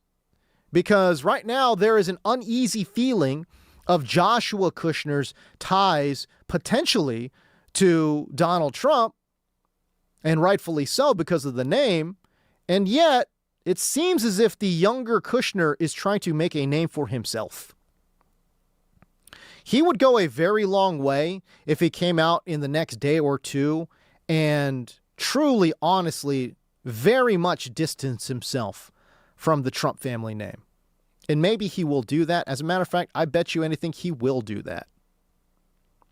That being said, the shadiness of Kushner doesn't stop there, because Kushner's company Thrive, right? It's that private equity firm. They were trying to buy a big chunk of the World Cup. This was a plan where the FIFA president tried to spin off the World Cup and was trying to open up the World Cup to private equity investment. Right? Hey, dude. Hey, by the way, shout out to the FIFA soccer clubs. Only in America is corporate greed normalized. Only in America is the empathy for billionaires this high. You know why? I want y'all to think about one thing. Think about the Rams. They're going to Australia to play the San Francisco 49ers. Can you imagine if they tried to take one of these soccer clubs and they said, for the almighty dollar, we are going to go to America to play a game, and we are going to take away a home game from one of these clubs because we want to make extra money? Can you imagine the outcry? It would be absolutely insane. If the South American teams tried to do this, it would be there would be riots in the streets. Why? Because they understand and they fiercely protect that their soccer clubs are very much built into their local areas. And they just protect that fiercely. In America? Oh, yeah. We got to go to Mexico City, dude, because, hey, listen, these billionaires, they got to make more money, dude. So I get it. I totally get why the Rams need to make more money. And they got to go to Australia, man, because they're going to make more money. It's great. I totally get why the Jaguars are going to go to London 3 times a year or whatever it is. Yeah, hey, listen, they got to make more money, dude. So obviously that's got to happen. Yeah, I get it. I totally understand. That's the attitude in America. It's completely different. It's completely different. So shout out to the FIFA soccer clubs, man. UEFA said that they would boycott FIFA tournaments, including the World Cup. Quote, so long as these proposals remain alive, where they were trying to spin off the World Cup and sell it to private equity. CONCACAF said they would reject the plan. I mean, come on, man. Like, what is going on? Like, there are, again, just dozens and dozens of soccer clubs are like, nah, dude, we're not doing private equity, man. Like, get that out of here. Get that out of here, bro. Do not try to go private equity on the World Cup. Come on, bro. Like, what are we doing? The plan was derided so bad that Infantino might actually get kicked out of his role in FIFA. That's how bad it is. That is how much outrage there is right now. It's great. And I love it, by the way. I love it. I absolutely love the fact that these soccer clubs are like, nah, dude. The World Cup is beautiful. Do not try to maximize profits on the World Cup, for goodness sakes. I mean, think about worldwide soccer fans and like hydration breaks. How it's a glory. It absolutely is a commercial break. And soccer fans hated it. I love it. I love it. Hey, man, screw corporate greed, dude. Screw it. 855-97-LA-FAN, 855-97-LA-FAN. I want to step away. And when we come back, I actually want to do a deeper dive into Bob Iger and his profile and why I am actually somewhat excited about Iger taking a role with the Lakers. Am I as excited as I was about Mark Walter and his group? No. But I will explain to you why I think Bob Iger could be the piece that makes all of this work. All right, we take a break. When we come back, it's more of the James Coe Show right here on the new 97.1, The Fan, the voice of LA Sports.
Los Angeles, what's cracking? It's your boy, James Coe. A beautiful Wednesday evening in Los Angeles. Monumental day in Los Angeles as the Lakers are sold for the second time in a calendar year. The venerable Laker franchise, the venerable Laker brand, being treated like a cheap used car. Buy it, turn a quick buck, sell it. By the way, I am doing some research on the top selling cereals in the U.S. And I'm not gonna lie to you, man. I am absolutely floored. Yeah. By some of the findings. Yeah, they're surprising. It's insane. That's a tease, though. We're not doing it now. Yeah, we're not doing that right now. We're not doing that right now. No. I wanted to do a quick look here, or at least a more in-depth look at Bob Iger. I'm very curious about this whole thing. By the way, if you missed it, it is abundantly clear to me that Mark Walter sold this in a rush in 72 hours because he needs the money. And he needs the money to clear out some of the debt that he had built from his other life insurance companies. And those life insurance companies are being investigated by the feds. I am very, again, I'm like 99% sure that is why something like this happened. And by the way, can I also say this for Mark Walter? He will never be allowed to purchase another NBA franchise ever again. And he knows that. That's the cost of doing what he did. Did he make $2.5 billion, and may he end up avoiding, an even more public embarrassment if these investigations continue? Yeah, he did that. But this was a survival move, in my opinion, because you don't make this move unless you know you have to make this move. And he felt like he had to. And again, you're making this move understanding that you will never own an NBA franchise, because the NBA Board of Governors is going to look at you and say, no, absolutely not. We are not allowing this guy to get involved in the process again. And as a matter of fact, I would say, let's, heaven forbid, a football team come up. Man, these football owners, they are stodgy as all get out, dude. I'm telling you, they might look at Mark Walter and say, we saw what you did to the Lakers, no thanks. This may put an end to his bids in American sports franchises. It will certainly negatively impact that. And for somebody who is like Mark Walter, who is a billionaire, that stuff matters. So he knows that this is that move. You got to make this move because you absolutely have to. Otherwise, why would he make this move? For a quick buck? No, hell no, dude. Hell no. Doesn't make sense. The only thing that makes sense is that he had to make the move. And why would he have to make the move? Well, because he's under federal investigation. That's why. So, again, 99% sure it's related to that. How it's related to that, I don't have the details. I'm not smart enough, dude. I'm too much of an idiot. But I do know they're related. And again, you don't have to be a big brain to think that, man. It's just common sense. Just break it down. Otherwise, it makes no sense at all. Otherwise, it makes absolutely no sense at all. 100%. Okay, 99% sure it is related to the federal investigation. But again, I was bummed, and I think Laker fans were bummed, right? Because Mark Walter has a proven track record now with the Dodgers and potentially Dodgerification of the Lakers, right? But if there is a silver lining here, I do think that Bob Iger will have a very loud voice in the development of the Lakers front office and the organization and all of those kinds of things. Listen, this is somebody who was the CEO of Disney for 20 years. And look, I understand Josh Kushner's investment stake is much larger than Bob Iger's, and Bob Iger's, again, we don't know what the ownership split is going to be, but certainly Iger's, net worth is not anywhere close to Josh Kushner's. I get it. So from a financial perspective, from a voting perspective, Bob Iger won't have as much cachet and he won't have as much say in the room. I get that. I totally get that.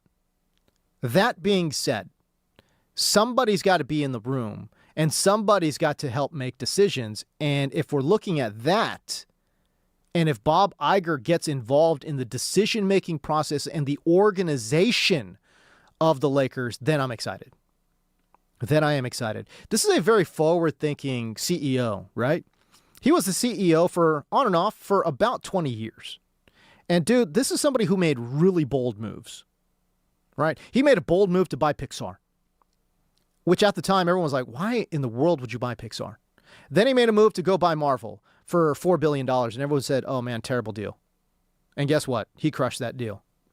They go and buy Lucasfilms for, I believe, another $4 billion. And everyone said, man, no way. Horrible deal. Absolute home run, crushed it.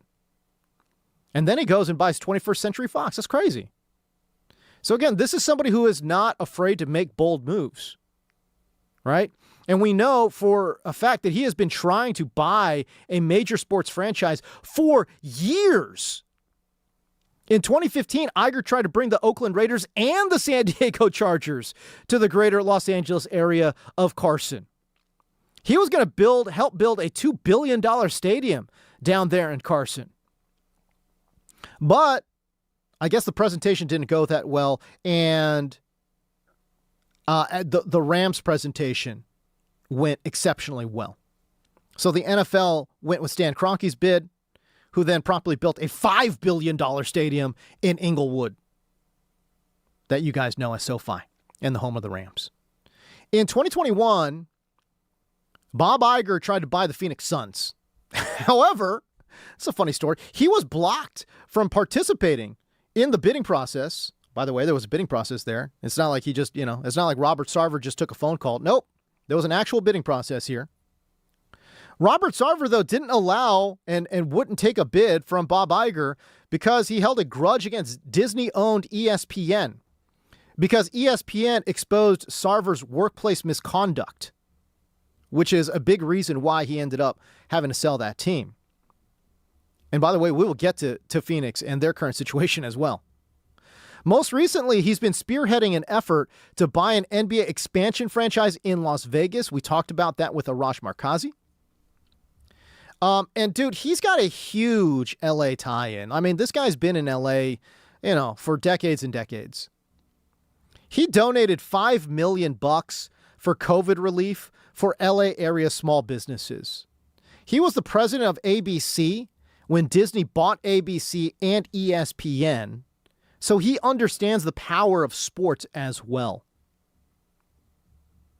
Right? At 75 years old, he is somebody who has been in LA for decades and decades and decades. As a matter of fact, his wife is former journalist Willow Bay. And what is Willow Bay doing right now? She's the dean of the USC Annenberg School for Communication. So again, a lot of tie-ins with LA. By the way, Iger and his wife Willow Bay, they bought a controlling stake in Angel City, the NWSL club. They bought that in 2024. Now, it is kind of funny, though, because Iger is a noted Clippers fan. So now he's purchasing a stake of the Lakers. He's been a season ticket holder for the Clippers for a long time. He's friends with Steve Ballmer. So again, that is more of a deep dive into who Bob Iger is. Why do I feel more confident about Bob Iger? Again, this is somebody who's not afraid to make bold moves, which is great. And also the fact that he has navigated a people business like Disney. This is not a finance business. This is a people business. And when we're talking about basketball, it's a people business. I love that. It's not just looking at a spreadsheet and saying, okay, what are the plus minuses here, right? No. This is somebody who has made his bones, moved up from, being an intern at ABC to becoming one of the most powerful figures in media. Straight bootstrapped it, right? He understands how to deal with people. That's powerful, man. And he has a true passion for sports. He loves sports. Everything about his history tells you that he loves sports. And so again, I don't know how much of a role he will have with the organization, but if he is a mouthpiece for the organization, if he does have a loud voice in the organization, even if it's not, again, a controlling stake, but even if it's, again, just a role where, man, he is just doing the rah-rah stuff, boy. Like that to me can move some mountains now. If Bob Iger, who has, again, specialized in the people business, can help move and motivate people, that is very powerful for the Lakers, and I like it a lot. I think if there's going to be one guy to come into this role and not screw it up, or just not screw up what we have in the Lakers, what Los Angeles has in the Lakers, I truly, honestly believe it's Bob Iger. Hey, and listen, Josh Kushner, we just don't know enough about him, man. We just don't. We have no idea. We have no idea. He's a lifelong Democrat. His brother is the son-in-law of Donald Trump. That's literally all we know, and he's a billionaire. Does he have any experience with sports whatsoever? He had minority stakes in the Giants. He had a minority stake in an NFL team as well, I believe. Or no, an NBA team. It might have been the Grizzlies. But he didn't have a voice in those rooms. He was just the suit. He was just the money. He didn't have a voice in the organization. Now, he is the voice. He's the voice when it comes to the Lakers moving forward. Really interesting. Really, really interesting. We step away. When we come back, I want to break down what is going on in Phoenix right now and why a $600 million loss for the owner of the Suns actually reminds me quite a bit of the LA Dodgers. That's coming up next, right here on the James Coe Show on the brand new 97.1 The Fan, the voice of LA Sports.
What is cracking, Los Angeles?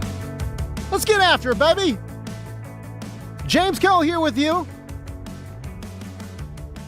Dodger baseball. Hell yeah, let's go. Let's get you some baseball updates, man. Let's go. Hey, Mookie is going to be sad to see the Kansas City Royals go, man. In back-to-back games now, Mookie Betts has gone yard. Mookie Betts' solo shot in the bottom of the second ties the game up at 1. Hold up. Wait a minute. Something ain't right. I'm telling you, Matt, back-to-back games now, a home run for Mookie Betts, and his bat seems to be coming alive. Remember, over his previous before the back-to-back home runs, he had 2 home runs in his previous 34 games. That's not ideal. And by the way, those 2 home runs all came in 1 game. Right? Like, that's what's insane. So there were 33 games where he did not have a home run. That's a long time, dude. That's a very long time. But that being said, he is, again, really starting to come around here. Let's see if I can isolate here over his last, let's just say his last, I'm going to go his last 6 games. In his 6 previous games, Mookie Betts is hitting .391. He was hitting .391 in his previous 6 games coming into tonight, and then he just knocked another one. So, yeah, man, that bat has absolutely come alive. Let's see if he can keep that going as the evening progresses here and as the season progresses as well. But again, it's 1-1 in the top of the third. Eric Lauer has been, honestly, it's been a mixed bag. He's through 2 innings and he's got 3 strikeouts, right? But he's also been hit really hard as well. So we'll see. We'll keep an eye on it here. It's been a mixed bag, though. Not bad, not good. But we'll see if Eric Lauer can keep it going. All right, good stuff. Man, I don't know why. Today is just so heavy, man. I wish it wasn't this way, but all the major sports news is so heavy. You know, I feel like I'm like a part lawyer or something over here. Like I got to be like Double P. I feel like I got to be like a financial analyst or something, bro. Like this is, I mean, golly. I love me a good sports crossover story. I do. Yeah. But not this many, man.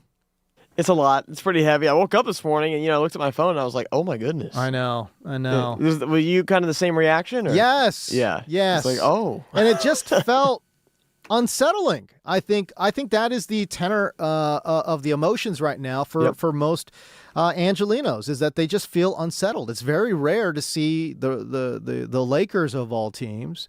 Hey, and no disrespect to the Clippers, but I mean, if like the Clippers got turned around in like a 13-month period, 12-month period, I don't think like the reaction would be quite like this. Yeah, it would still be weird, of course, but not like this. And there is a very palpable, buzz in LA after the ownership change was announced, right?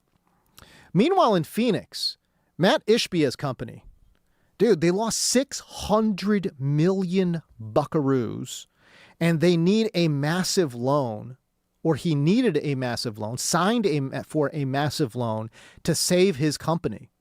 I'm not going to bore you with the details, mostly because they're complicated, but Ishbia tried to buy a company. He made a financial bet to make that happen. It didn't work. And as a result, his company, United Wholesale Mortgage, UWM, lost $600 million. That's terrible. It was so bad that UWM was forced to suspend its common stock dividend, and Ishbia had to secure a very high-cost $1.5 billion rescue package.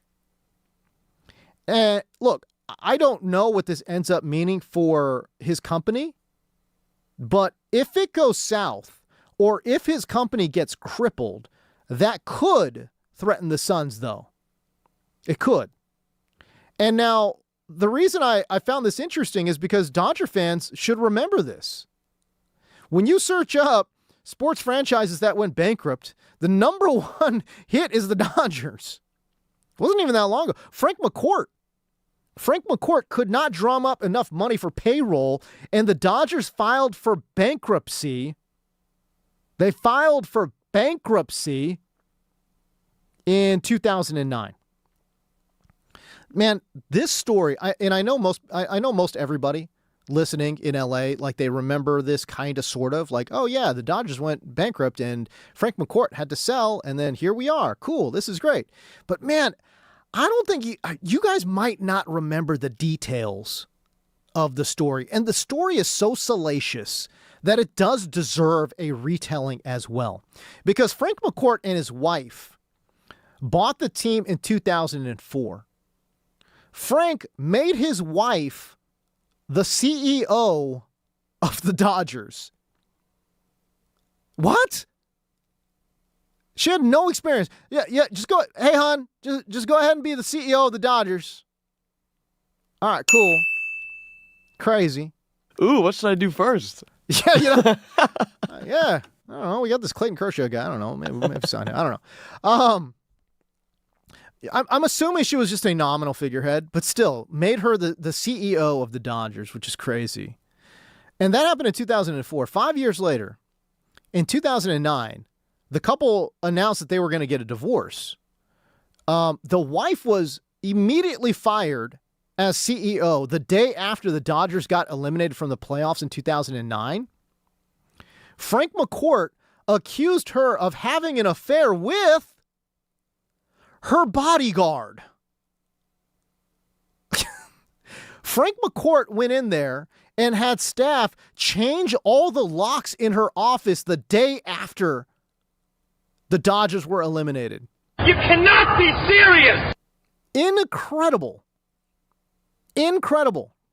In a hilarious statement immediately following firing his wife and lawsuits emerging, because the wife was like, yeah, you can't fire me, dude. But in a hilarious statement, Frank McCourt famously stated that the divorce would, quote, have no bearing on the team whatsoever. It would have no bearing on the team whatsoever. Narrator voice, it had a lot to do. It had a lot of bearing on the Dodgers. Are you kidding me? Insane. By the way, again, he goes into bankruptcy court, and this is how they end up with the best sweetheart media deal in Major League Baseball. Again, I don't want to get into those details, but again, that is how that all went down, because they actually went to an actual real life court, not the MLB court, right? The fake court, the clown court. They actually went to real U.S. court and had to settle in there. That's why Major League Baseball is stuck, and the Dodgers are making out like banditos, man. But just prior to the MLB taking over the Dodgers, TMZ.com reported that the IRS was investigating the McCourts in response to allegations that they had been taking money out of the Dodgers for years without paying taxes on that money, that they were essentially treating the Dodgers like an ATM. I am telling you, man, like you just had to be there, dude.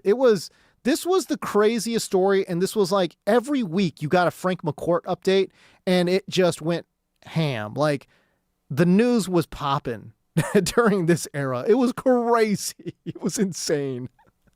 Oh man, Frank McCourt, dude. What the hell, bro? Insane stuff. So anyways, yeah, Matt Ishbia there in Phoenix, dude. I'm just telling you, man, like it's dicey, man. Hey, listen, if this thing goes south for Ishbia, he might be forced into, again, a Frank McCourt type of situation, bro. Wouldn't that be interesting? Who would step up and try to buy the Suns? How much are the Suns going for? Yo, the Lakers just went for $12.5 billion. What do the Suns go for? What do you think they go for? Like $7.5 billion? $8 billion? I'm going to say $8 billion. If the Suns get sold right now, I think they go for $8 billion. That's Insane. how much they're paying Devin Booker, I think. I think so. I think that's about right. Very quick, let's give you a Dodger update here. Right before we leave. And it's not a good one. It is not a good one at all. Sally Perez singled, and guess what? Jack Caglione, he scored. Jack Caglione right now. Yeah. So he scored as well. So now it is 2-1 with 2 runners on in the top of the third with 2 outs. Oh, come on! Inning is now over. We're going to the home half of the third inning as the Kansas City Royals lead 2-1. As the updates come flowing in, we will be sure to let them flow out to y'all out there. You're listening to The James Coe Show on the brand new 97.1 The Fan, the voice of LA Sports.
Welcome back, everybody.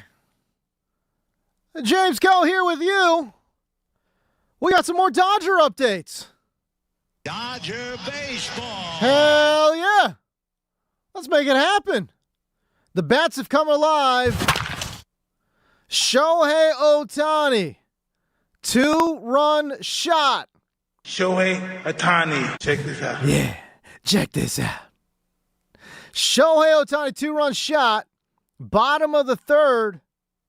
Gives the Dodgers a 3-2 lead. Still just 1 out in the bottom of the third, so we'll see where it goes. All right, we got a lot to get to here, man. But let's talk football here. Double P. Let's get into your top 3 stories in the NFL in a segment we like to call Cover 3. Let's get the gleam, all right? Let's go. We're going to be here all day, baby. I like this kind of party. It's time for the Cover 3. All right, Cover 3 time. Double P, what do we got? Hit me. All right, we're starting in Atlanta with Tua Tagovailoa. Yeah. He will start Friday night in the team's preseason opener against the Denver Broncos. Coach Kevin Stefanski said Wednesday, but that does not necessarily mean that Tua will be the starter week 1. How many games will we see Michael Penix play this year, though? I feel... Look, the injury is a concern. I like that they got 2 lefty quarterbacks so that no one has to, like, change roles. Yeah. It's like a little, like a small random detail. And they both don't run that much? Yeah, well, Tua really doesn't run. But yeah. Well, Michael Penix doesn't run either, man. Yeah. So both of these guys are pretty static. I don't know. It's weird, too, because Michael Penix is mostly like a shotgun quarterback. They got Stefanski. Like, I can't believe Stefanski's doing this again. Like, why hitch your wagon to a guy that plays exclusively out of shotgun? Like, what do we... I'm so confused. Like, Stefanski's whole scheme is to, like, get under center, play action, wide zone runs, and it's just so bizarre. I like Stefanski. He's a 2-time coach of the year. Decision-making process in terms of picking a team is not very high. This doesn't answer your question. Your question of how many games will Penix play? I'm going to say he plays 10. And then I think Tua plays 7. Wow, okay. I think what we might see is Tua play early as Penix is recovering. And then Penix getting hurt again. And then Tua coming in on the back end. So, yeah. By the way, this isn't in the rundown, but did you see this quote? In regards to Michael Penix? No. Michael Penix, I guess he said his doctor told him that, quote, he has an amazing ACL. You shouldn't have knee problems again. You have an amazing ACL. Bro. What makes an ACL amazing? You know? That's what I'm saying. I don't understand. By the way, this is somebody who's like torn his knee up like 5 different times. Like legit. Like this is not an exaggeration. He's torn his knee up. Yeah. Not the same knee, but both knees. He's like had like 5 different ACL tears. Like, how many times did he tear it at Washington? 8? It felt like it. I mean, but again, like what, dude? Okay, and I know Michael Penix is saying this to reporters. I get that, you know? And he's saying that the doctor told him, quote, you have an amazing ACL. Trust me, there's no doctor who ever told Michael, Mr. Penix, stop it. No doctor used the phrase amazing ACL. There's no doctor that told you that you will not have knee problems ever again. And if you are a doctor and you said the term amazing ACL, you shouldn't be a doctor. I need a doctor. I need an orthopedic doctor to call into the show and tell me, is this an actual thing? Can you have a quote-unquote amazing ACL? I've never heard this in my life, bro. Doc, Incredible. what makes my ACL amazing? That is incredible. By the way, that sounds like a Trump quote, actually, you know? That's something like Trump would say, like, you know, doctors, they tell me I've got an amazing ACL. Many people say it's the best. My doctor tells me I'll never have knee problems ever again. I mean, this is the kind of like medical stuff that you hear. You're like, bro, what? Bro, I don't understand. How do you have an amazing ACL? Anyways, whatever. Really funny story. So, anyways, what's the next story? Hit That me. was good. I like that. Yeah. All right. Lofty goals for Bears head coach Ben Johnson this year. Yeah. He said, I quote, "You've got 31 other teams coming to training camp saying, our goal is to win the Super Bowl. I want more than that." Johnson told The Athletic that. He also said, I quote, "I want to have the highest scoring offense ever." Wow. Which happens to be the 2013 Broncos. I know how many points per game they scored. 37.9, he said. And then he went on and said, "I want to surpass them. I want shutouts. I want blowouts." What? Dude, first of all, that was more than I would guesstimate. I was going to guess like 34.9 or something, because 35 points a game in an NFL game back in 2013 is insane. 37.9 in a season? Dude, on average? That's incredible. Wow, that's incredible. I'm pulling this up right now. By the way, this was a John Fox-led team where they got absolutely shelled by Seattle in the Super Bowl 43-8. Oh, man. You talk about one of the most cursed brain trusts. This was John Fox, and then the OC was Adam Gase somehow. Bro, how is Adam Gase your OC, and you're out here scoring 38, 39 points a game? That's insane. Look, I know Peyton Manning was just, on another level. He had nearly 5,500 yards passing and 55 touchdowns. Holy moly. That's incredible. That's insane. His leading receivers, Demaryius Thomas, Eric Decker. Julius Thomas as the tight end was the number 3. Wes Welker was on this squad as well, dude. Wow, man. Wow. That's nuts. By the way, Peyton Manning, shout out to Peyton Manning, because that was his age 37 season. For him to have 55 touchdowns that year is just absolutely bonkers. Because, dude, I just listed off Demaryius Thomas, Eric Decker, Julius Thomas, Wes Welker. I don't think any of those dudes are making the Hall of Fame. No. Don't get me wrong. Thomas? Hey, DT was good. Yeah. A really good player. He's not Hall of Fame. Eric Decker was a good player. Absolutely not Hall of Fame. No. Julius Thomas, definitely not. Wes Welker, not. And, dude, his running backs, it's not like his running backs were good either. It was no Sean Moreno and Monty Ball. None of these. Dude, shout out to Peyton Manning, dude. To go 13-3 with that squad where you have no Hall of Famers, that's pretty impressive. I remember that year. I don't remember how, wow. It's more impressive as time goes on. At 37 years old. At 37 years old. A lot of guys retire after their age 37 season. Holy moly. That's incredible. Hashtag Russell Westbrook. Yes. So sad about that. Correct. Okay. We'll get to that later. All right. We're talking about football now, though. Yeah. And Emeka Egbuka, wide receiver, he limped off the field during a joint practice with the New York Jets on a Wednesday and didn't return. Bucs head coach Todd Bowles had no immediate information on the nature or the severity of the apparent injury, but there were some sources that told NFL networks, Mike Garafolo, that Egbuka has a toe issue that's considered minor. But my question is, with no Mike Evans in Tampa, how high are you taking Egbuka in your fantasy draft? Emeka Egbuka is such an interesting player because in the first half of last year, he was absolutely unstoppable. And then he suffered a little bit of an injury. Mike Evans was gone, and the defenses were able to kind of sort of focus in on Emeka Egbuka. And, dude, his back half was just absolutely atrocious. Overall, good season if we're taking the season in totality. Where am I taking Egbuka? I would say I think a 4th-round grade for Emeka Egbuka is fair. I'm going to be honest with you, though. I don't see myself ever drafting Emeka Egbuka. There's just too many other players that I am way more interested in. Ladd McConkey is going in this range. I'd rather have Ladd. Jalen Waddle is in this range. I would much rather have Jalen Waddle.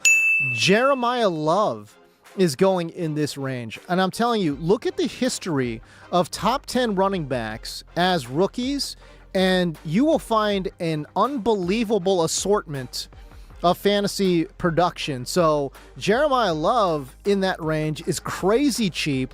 I'll take Jeremiah Love over Emeka Egbuka. There's a bunch of other guys. Give me Kyron Williams over Emeka Egbuka. Breece Hall is in an interesting spot. So I just think there's too many guys in that price range, Double P, where a fourth-round grade is fair for him in a standard 12-team league, but, man, I just don't think I'll ever pony up that. Just because there's too many other great players also in that range. Yeah, I like that. Okay. Well, we got that was our cover 3, but we got cover 3 bonus coverage here, baby. Okay. That's right. Let's go. We're going with the Panthers. This one just came out right before the show today. Nice. Panthers signed Darren Waller to a 1-year deal. What do you think about that? Why? Yeah. I'm so confused. Like, what is going on? Dude, he retired in 2024. He tried to come back in 2025 at the age of 33 and was atrocious. Yes, he had 6 touchdowns that year, but that offense wasn't good. And, dude, they were trying to force feed the rock to somebody, anybody. Nobody was healthy in 2025, man. Yeah. So, I mean, I'm so confused. I am so confused. Dude, in 2020, this is a million years ago. 6 years ago in the NFL, that's like an entire lifetime. That's somebody's entire career. Yes. In 2020, Darren Waller had nearly 1,200 receiving yards. And 9 touchdowns. I cannot tell you how far away we are from that player. He's 34. What? You're telling me there's no other tight ends on the market? Like none? 34 years old? Why on God's green earth would the Panthers sign this guy? I don't understand it at all. I don't get why you recycle old guys who have already retired, clearly. Yeah, right. And clearly made it pretty obvious last season that he probably made the right choice in 2024. Yes, correct. So anyway. I'm just confused. Confused why you would go with the recycled stuff rather than some new stuff.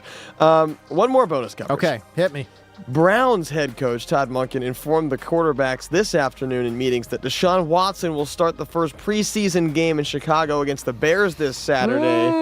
And he plans to start Shedeur Sanders in the second preseason game at home next Saturday against the Bills. I am curious to see what ends up happening because the game film, I think, will be the most important, right? Like, they've been splitting first-team reps in training camp and in practice. I don't know what ends up happening here. I think that Todd Monken, who, again, is much more of a spread offense guy, like he'll have his quarterback in shotgun, which works perfectly with both of these quarterbacks. But in particular, it really works with Deshaun Watson. That being said, it has been like we haven't seen Deshaun Watson be good since the Reagan administration. Like, that's how long it's been. You know what I'm saying? Like, what are we doing out here? So, and the only reason that this is a competition is because Shedeur's not very good either. That's the problem.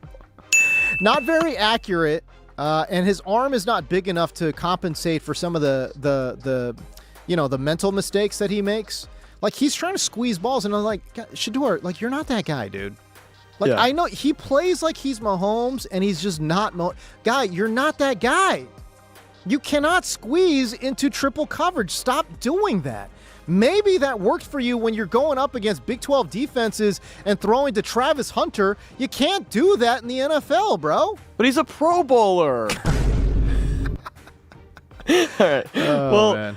I do want to ask you, though, like, for this one game, or these 2 games each, or 1 game each that each person has here, you got Shedeur going the following week after Deshaun. Yeah, Deshaun Watson's making $50 extra million on top of Shedeur's contract, of course.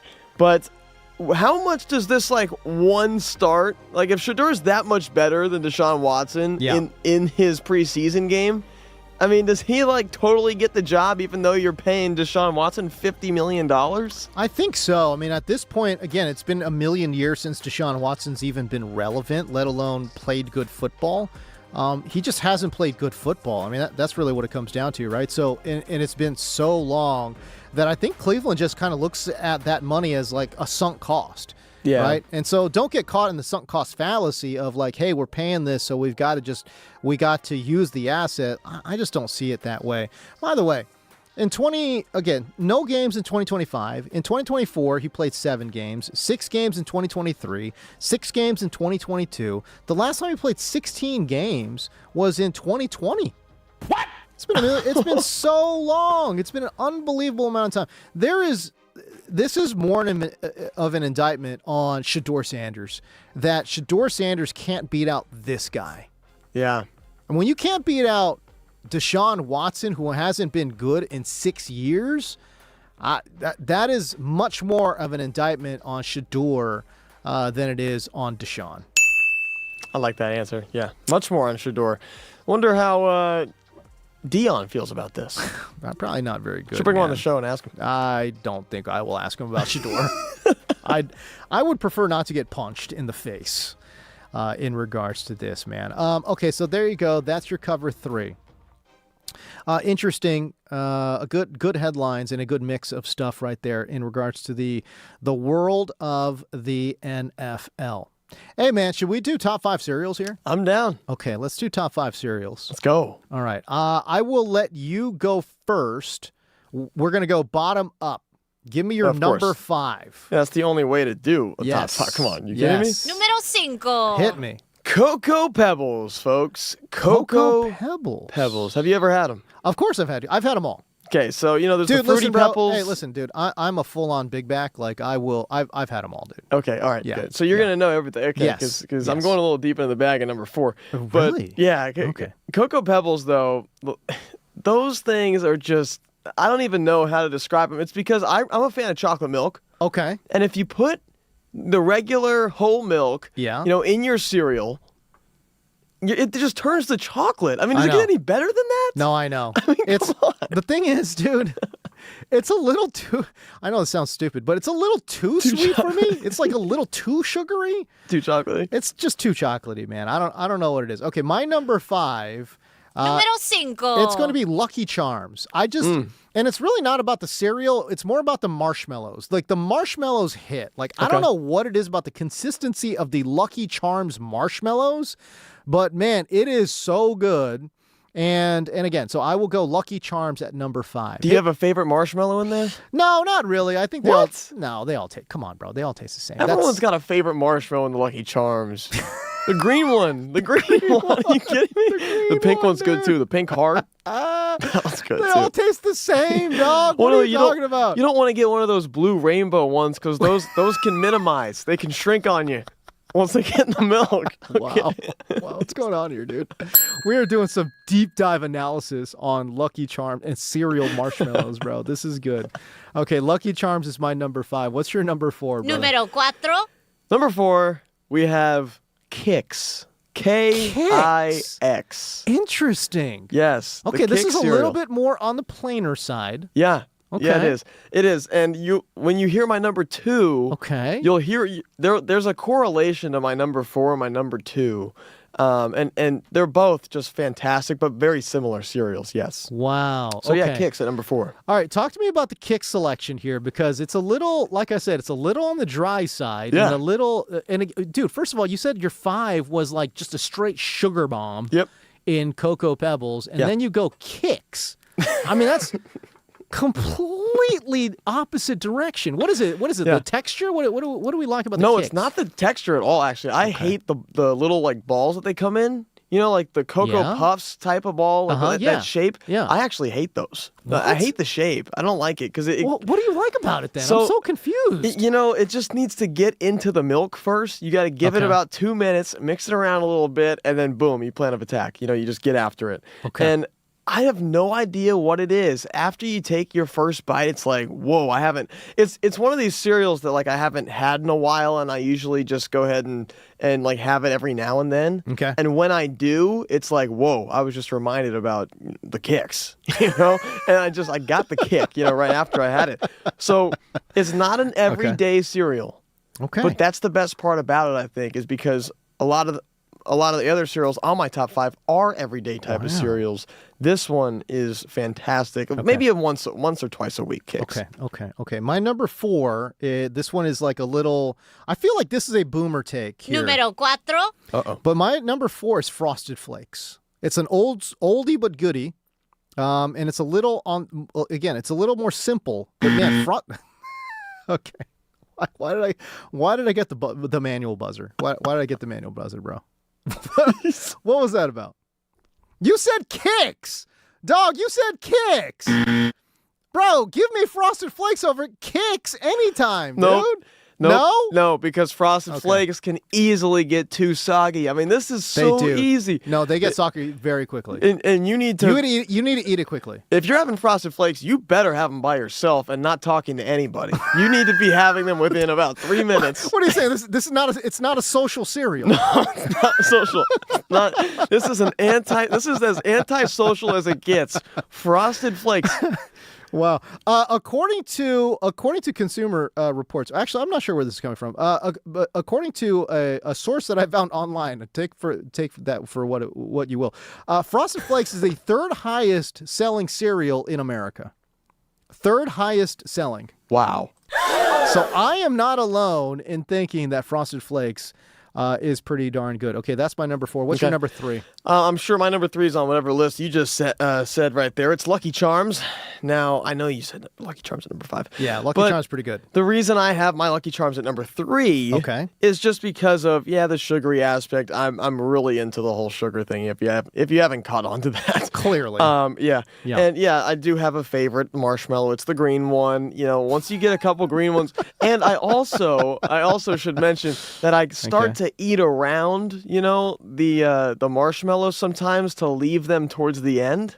Do you ever do that? I sometimes do that. Okay. I stopped doing that as I got older. I didn't realize that I was working with a freaking child. You do that when you're 6, pal. Yep. So I work around. You're a grown man. Work around the green ones. Leave the green and pinks for the end. It have every day, easy money. And then that last bite, oh my goodness. You know what it makes me do? Okay, what is that? Dump more. Okay. Into the bowl. Okay. So I have a second round of Lucky Charms. There you go. Okay. All right. So there you go. My number 3. Número 3. I feel like I'm going slightly off here, but I like Apple Jacks at number 3. Okay. All right. Apple Jacks are good. They taste nothing like apples. Nope. They don't even look like apples. No. But they're for some reason called Apple Jacks. Flavor profile on point. Again, you talk about the anti-sogginess factor. It will stay crunchy for a bit.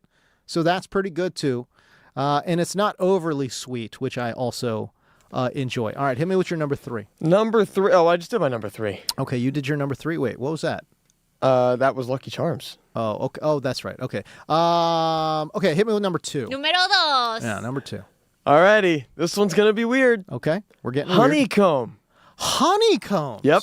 You know what, man? I didn't even think about honeycombs, but honeycombs is good. Yeah, and the honeycombs shape is good, man. The shape's cool. That's a great pick. You know when you were like really little and you really liked the wheels of the pasta that you would pick out? Sure. You know, like, oh, let me get the wheels tonight. You know, or I'm a rigatoni guy, but yeah, the wheels type of pasta. That's kind of what the honeycomb is throwing me at loops for. So, and it has such a good frosted side on only.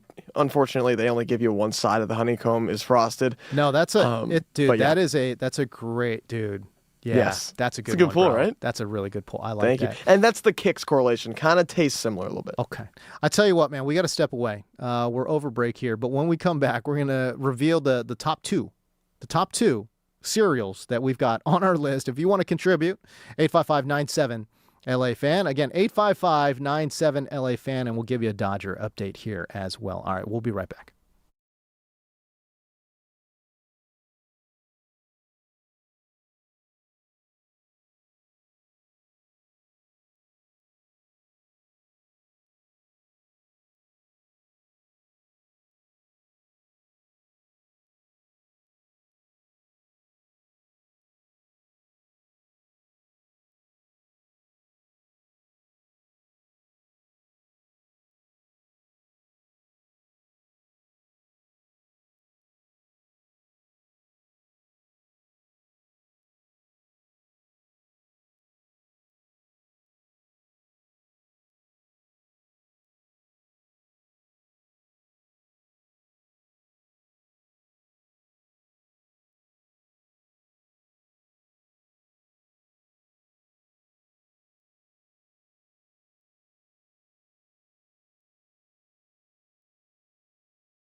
Welcome back, everybody. James Coe here with you. The chats have come alive. Oh my goodness gracious. I just checked out and I just saw that the great Doug McCain is in the chats. What? Holy hell. Let's go. D-Mac is in the building. Is that the guy from D-Mac and Reiter? The one and only, baby.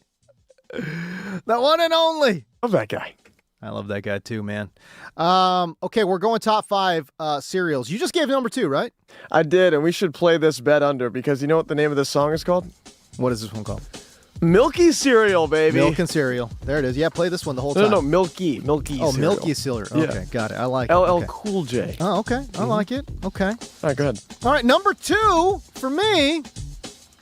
I'm going a little off menu here. I'm going Corn Pops. Número 2. Why are you laughing, bro? The name is just so laughable. Corn It's like- Pops is so good. Again, if we're talking texture here, again, it's incredible texture. It's the only, like, I don't know, the corn flavor actually comes through on this as well. Corn Pops for my number 2, because again, the flavor profile of Corn Pops is pretty unique. So I will go Corn Pops number 2. All right, dude, hit me with your number 1. All right. The moment we've all been waiting for. Número 1. Cinnamon Toast Crunch, Yes. baby. Are you kidding me? I mean, the fact that the milk, you know, when we were back at number 5, the Cocoa Pebbles, the milk, it's chocolatey. It's so good. Dude, it's you so start good, man. pouring the bowl in your mouth and all that stuff. Okay, maybe a little too much. But when you get to number 1 with the Cinnamon Toast Crunch, the milk is cinnamon now. Oh, no, it's good. It's like, wait. No, it's like what? It's like we've gone to like horchata now. Yeah, you know? yes, It's yes. like we've created this beautiful cinnamony, sugary milk. It's incredible. No, I agree with you. CTC is my number 1 as well. I love it. Yeah. Número 1. And you know what's crazy, dude? I just looked this up, man. CTC for some reason is number 5 in terms of most sold cereals. Are you telling me there's 4 cereals in front of CTC? First of all, I feel very good about this because 2 of mine are actually in the top, or 3 of mine are in the top 6. CTC is at 5. Lucky Charms is at 6. Honey Bunches of Oats is the 4th most sold. Frosted Flakes, which I called out, is number 3. These. How dare you, dude?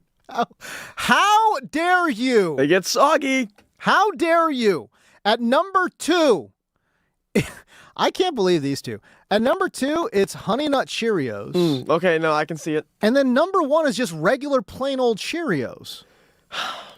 See, that's depressing. What are people doing? People are depressed, clearly. Dude. I mean, geez, get a life. It's one of these things where I always wonder, like, how does plain old Cheerios, how do they stay in business? Let alone, you're telling me that they're the number 1 most sold cereal in the States? I have a crazy story real quick. Okay. It's really, really quick. Every morning, Yeah. when I was like getting ready for school, I would walk by the kitchen. Yes. I'd have some cereal. Usually, if I got really bland, it would be a Honey Nut cereal. Yeah. Or Honey Nut Cheerios. Yeah. Or it could be one of the 5 we just named. Okay. Really sugary. My dad would have plain Plain what? Cheerios. No. Dry. Wow. He's got to be a serial killer, bro. Without milk. Dog, that's a serial killer move. Yes, it is. What? How weird can a man be? I don't know. I honestly, I was, it hurt me just watching it. Dude. But I'm like, what is going on right now? That makes no sense at all. Something even crazier. Are you ready? Yeah. We would leave the house because, I got to get to school. I go to Loyola in downtown. We got to beat the traffic. 100%. Got to do it. Yeah, he's going to take his dry Cheerios on the go. Let's throw them in a little plastic sandwich bag. Oh, in a sandwich bag, too? Dry Cheerios. In a sandwich bag? In a sandwich bag. And holding them and eating them while he's driving. Holy hell. What is happening? I have no idea, man. That's what the Lodge household does. Dog, I guess. that is a straight up serial killer move. If I saw somebody driving like that, I'd be like, oh, dude, do not get into an accident with this guy. Brother, He will do something to you, man. He'll mess you up. He will hurt you. He will. Because somebody hurt him.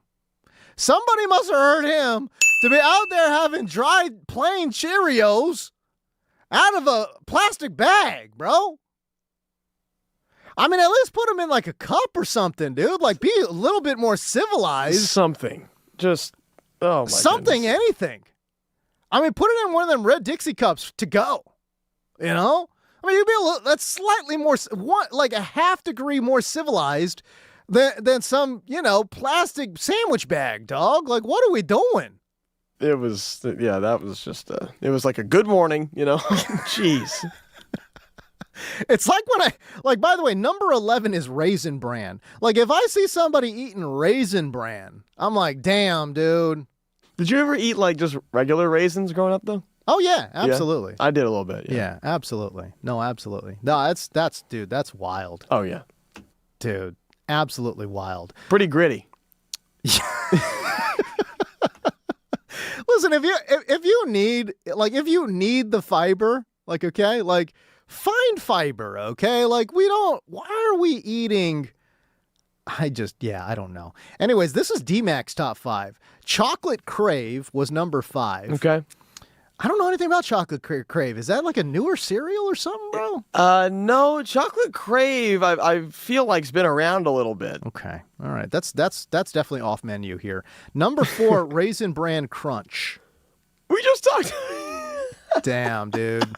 He put CTC at 3, which is fine. Okay, all right. And number 2, he's got Rice Krispie Treats cereal. Not Rice Krispie cereal, but the Rice Krispie Treats cereal, which I did not know was a thing. He's sugary. I respect that. Yeah, absolutely. Although, there must be some kind of fiber outage with D-Mac because he's got Raisin Bran Crunch, and at number 1, he's got Frosted Mini Wheats.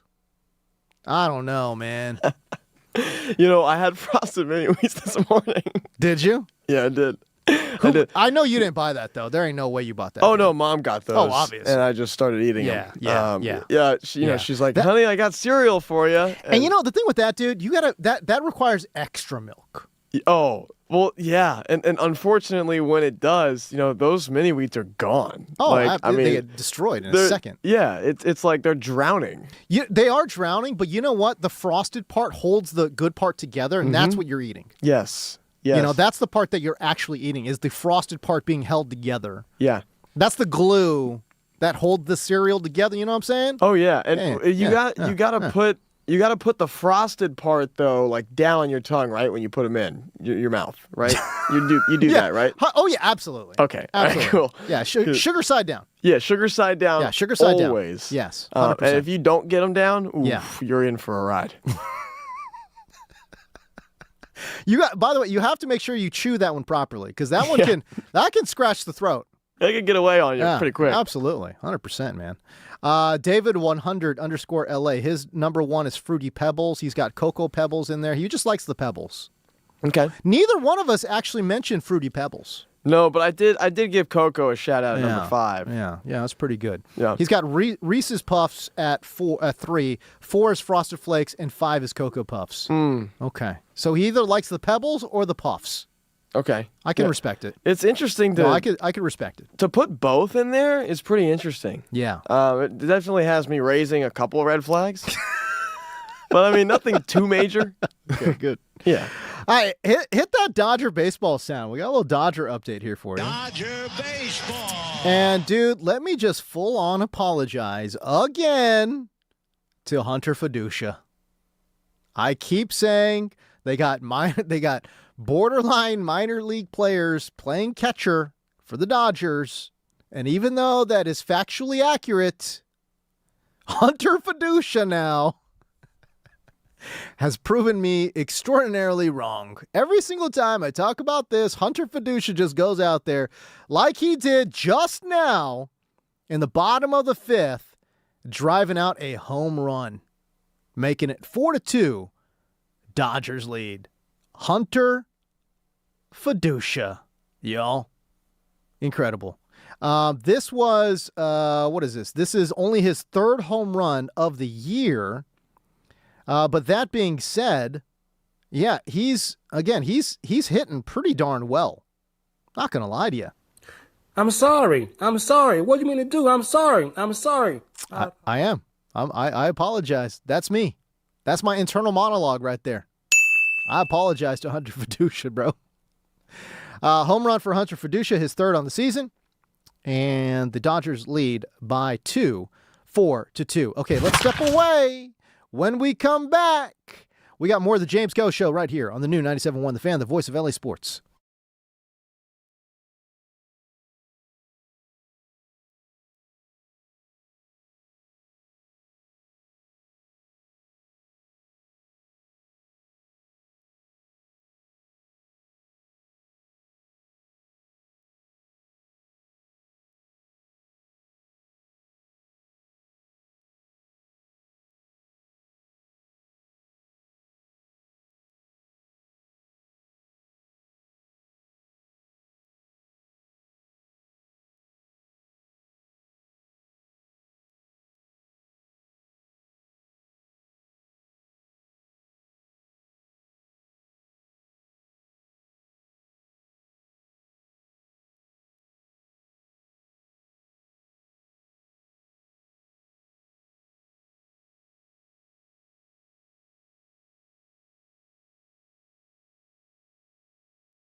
Welcome back, everybody. James Coe here with you.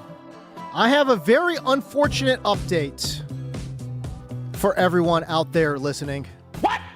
Very unfortunate. We have found out that Double P's dad is actually a psychopath. Yeah. It's an unfortunate development, but it is true. He has texted into the show, and he has revealed his top 5. And let me tell you, folks, it's terrifying. Double P hit me. All right. I gotta find this text again. It was horrible. You told me what the list was, and now I am deathly afraid of your father. I'm getting it back from deleted messages because that's where I had to send it to the trash real quick. Dude, yeah. Okay, yeah, I found it. Yeah, okay, here we go. Number 5. Number 5. Guys. Número 5. Honey Nut Cheerios dry. Honey Nut Cheerios dry. Why do people, I don't understand. How is Honey Nut Cheerios? I don't know if it's people. Like, why? How is that the second most popular, most sold box of cereal in America? That makes no sense to me. No, that's crazy. I don't get that one either. Let's get to number 4 before we go crazy. Número 4. Dry. You guessed it. Wheaties. Wheaties. Oh my God. I'm not gonna lie to you, dude. I've literally never met a soul that has actually eaten Wheaties. Now, people have the boxes of Wheaties because they've got like cool athletes on them. I kid you not, I've literally never in my entire life, my 40 plus years of living on this earth, I have never seen anyone actually eat Wheaties cereal. And this is on your father's top 5. Yeah, like the actual cereal. How many people, you just said they look at the boxes. They get the this box. Is awesome. Let me get the box. They open the box nice and carefully, just so correct. it doesn't rip at all or anything. And all that's right, it. Let's throw that cereal bag out of here. No, my dad opens that thing and he's ripping the Wheaties. All right, that's insane. Honorable mention, Frosted Flakes quickly. Okay, but at number 3, number 3, Número 3. Yeah, Captain Crunch with milk. Okay, so he's going with milk here. Okay, that's good. He said with milk or my gums would be bleeding. I don't hate Captain Crunch, but Captain Crunch is like that's like your starter cereal. That's like your middle of the road. It's not gross, but it's not good cereal. That's Captain Crunch. All right, are you ready for number 2? Maybe. Número 2. Frosted Mini Wheats, folks. There it is. This is why your mom's bought that. That's why. Okay. Wait, hold on. What? Did my mom buy it? Oh, I see. Okay, Pops bought it. Yeah, probably. Okay. All right. Probably. All I said mom, but I think there is clearly something else going on there. By the way, it's a very important distinction that it's the mini wheats. Yeah. Because some people get the non-mini wheat, like they get the full size ones, and you're like, dude, what are you trying to, like, that is insane. It's like literally eating concrete. Yeah, you don't want to get those twisted. It feels like you're eating wood chips. Yeah. You have to at least, if you're gonna get the frosted wheats, they at least have to be the mini wheats. Yeah, or else you're having, classic old Sun Chips with milk. Yeah, exactly, dude. You know what I mean? So, okay, at least I want to give them credit for at least having the mini wheats. Okay. Okay. All right. What's number 1? All right, number 1. It's got to be Número CTC. 1. It's got to be CTC. Tell me it's CTC. You want to think, right? Oh, wait a minute. What is this number 1? What's number 1? Wait a minute. Yeah. Something ain't right. No, this is Okay. Honey Bunches of Oats mixed with dry Cheerios. Wait, what? Honey Bunches of Oats mixed with dry regular Cheerios? Oh, come on! What are we doing out here? What is happening? Here, another text incoming. Okay. Cheerios dry lowers our cholesterol. Oh, no. That's why it's so popular. You're eating it for health?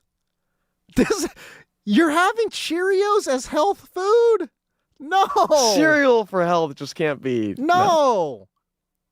Absolutely not. Dude, listen. Oh, my goodness gracious, dude. I don't even know what to say. Do a couple extra push-ups or something, bro. Wait, no. We are not having cereal for health.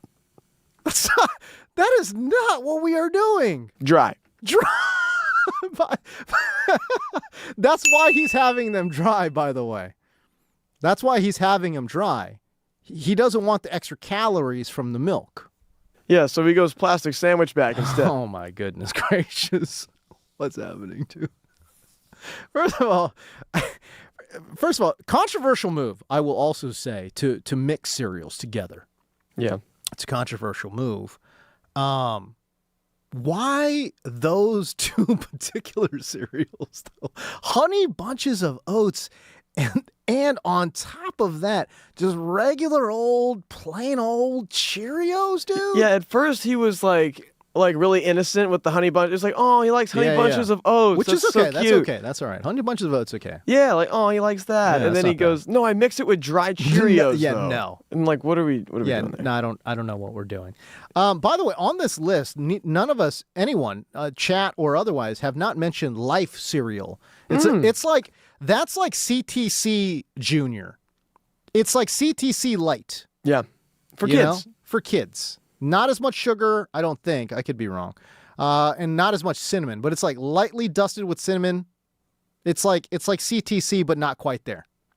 If anything, CTC is like Life on steroids. Yeah. I like that. Yeah, just extra C. It is absolutely. Okay, Special K is on here. Okay, that was yeah. I mean, is it though? I mean, what? No, it's popular. I mean, it's not good. I'm not saying it's not good at all. No way. Okay, but here's the thing. Special K is 12. Special K red berries with the dried strawberries on there? I was just going to go there. Okay, that's actually not a bad cereal, but that's 14. Yeah. That's not a bad cereal, though. Yeah, you gave it flavor and it drops. How does that happen? I have no idea. I guess people must not like flavor, dude. Like, what's happening? Really random question. Yeah. Well, not random because we're on the topic. Yeah. Have you ever had puffin cereal? No, but that's like, isn't that like Rice Krispies? No, it's just like they're kind of big. They're kind of like mini wheat size, or no, regular wheat size. Okay. Frosted wheat size. Okay. Are they frosted? No, they're Puffin cereal. peanut buttery. Oh. And they're actually like pretty good. Like you should, like low-key, next time you go to the store, go ahead and pick them up. Like they're pretty good. Dude. I haven't had them in years, but now I'm starting to get hungry. By the way, David 100_LA brings up a very good point in the chat. He says double P always with some insane family breaking news. Which, by the way, that is true. Why do we get the crazy family lore on this show at all times? I'm just glad we haven't gotten anything from my sister, because that girl, oof. I need to know your sister's family lore now. Yeah, no, you don't. No, you don't. Bro, what is happening, dude? This is insane. Yeah, okay. Your dad is scaring me. I'm not going to lie to you, dude. Yeah. He's very bland. It's terrifying. Dude, tell me he's in fantastic shape. I mean, what do you consider to be fantastic shape? I don't know. He has an amazing UCL. An amazing UCL. Him and Michael Penix are going to hang out with their amazing, ligaments and such. He's got to be, dude. Listen. This is the problem. Okay, if he is out here having dry Cheerios like a psychopath out of a plastic bag, sandwich bag, okay? Yeah, that is the move of somebody who is really healthy. That's the move of somebody who really cares about staying in shape. Yeah, if you're going the extra mile to make sure that you're not getting the milk from the refrigerator to have your cereal, you're just going to the pantry and only the pantry. Yeah, that's it. That's next level. Yeah, he's got to be. Dude, tell me he's in shape, bro. He's got to be in shape. Well, he is. Okay, good. He takes good care. He watches what he eats. That's for sure. Yeah. He's first of all, once you get past 35, you have to watch what you eat. Otherwise, I will say today, you start breaking down pretty quick. Yeah. Well, I have not that you would know. Not that you would know. Yeah, you would have no idea. Talk to me in 10 years when you're past 30 or whatever. Yeah. And yeah, the problem with this is what I was trying to tell people when I was going to the gym regularly, and I was coaching little kids and stuff. Where'd you go? What gym? Well, it was a boxing gym. I was coaching kids. Nice. Coaching teenagers and such. And I was telling these kids, man, the weird thing about getting old is that when you get past the age of 35, random things like sleeping will injure you. You'll go to sleep and then you wake up and you're like, dude, why am I hurting? Why does my elbow hurt? Why does my back hurt? Why does my knee hurt? All I did was lie down and sleep, and then I wake up and something is hurting. This doesn't make sense. Meanwhile, when you're in your 20s, like Double P is, dude, bro, you could sleep like on like a lump of old clothes and you wake up refreshed. You're ready to rock and roll. But it would make me in X amount of years feel it 10 times worse if I did those, if I slept on a log eight times. Hey, listen, not if you're just eating plain Cheerios out of a plastic bag like a psychopath. True. True. I will say, when I left the house today to come here, my dad was grabbing a sandwich from the kitchen, making himself, goes downstairs. While he was making the sandwich, he's leaving the front door while he's walking out with it, and my mom goes, "Honey, you're always eating." Wow. Word for word. Dude. Your mom just straight up put him on pins and needles. Yeah, and what is going on? He was speechless. He had no response. Okay. Wow. You're always eating, dude. Way to make me feel like an absolute big back, babe. Perfect. So, I think he said, "Thanks, hon." And then just dude, that's incredible, man. Oh my God, that's incredible. I had a whole segment that I was planning to do right here. Obviously, I can't do it now. But wow. Hey, let me finish out this top, this top 15. Okay, so we got, all right, we talked about Fruit Loops, Frosted Mini Wheats is on here, Special K is on here, Rice Krispies, just regular old Rice Krispies is number 13. Captain Crunch. Oh, Captain Crunch Crunch Berries. Ooh. Not regular Captain Crunch, but Crunch Berries Captain Crunch is number 17. So we got that one in the mix. Reese's Puffs are number 15. Apple Jacks at 18. And Raisin Bran Crunch is 16. What the hell is Raisin Bran Crunch? Yeah, Raisin Bran is really making a push here. I know. How? I don't know about the Reese's Puffs, by the way. Are you a peanut butter guy? I am a peanut butter guy. You know what I would used to do with the Raisin Bran before we go to break? I would actually go to my pantry to get more raisins and just dump another small box of raisins in there. That is sick. Yeah. All right. There you go. Cereal talk right here on the James Coates Show on the new 97.1 The Fan, the voice of LA Sports.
everybody.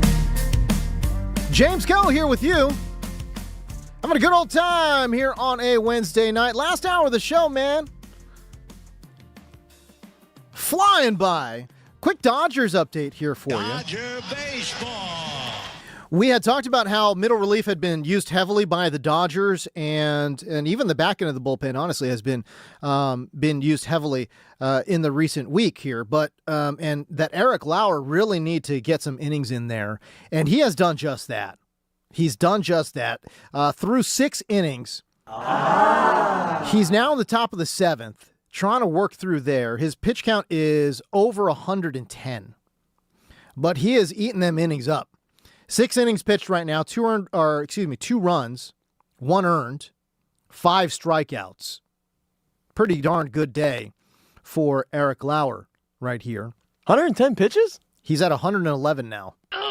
Holy moly. Yeah, he's going to be feeling that, but he'll have plenty of time to recover as well. But again, the Dodgers lead right now 4-2.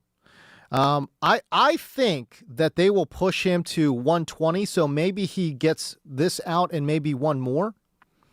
I can't imagine they'll have him go past 120. 120? Who does Dave Roberts think he is? Nolan Ryan? That's what I'm saying, dude. He's at a okay. So they're coming out for a pitching change right now. It's about time. Yeah, 112 pitches, man. Go get him, Dave. That is impressive. Impressive outing. 6 1/3. This is the final stat line for Lauer now. 6 1/3. 4 hits, 2 walks. So he had 6 base runners and 6 strikeouts. That's a hell of a nice ratio. Yeah, he was very good tonight. Yeah, he was really, really good. And it looked a little shaky too, right? Like he got hit hard. Gave up, I believe, a leadoff double in the first inning.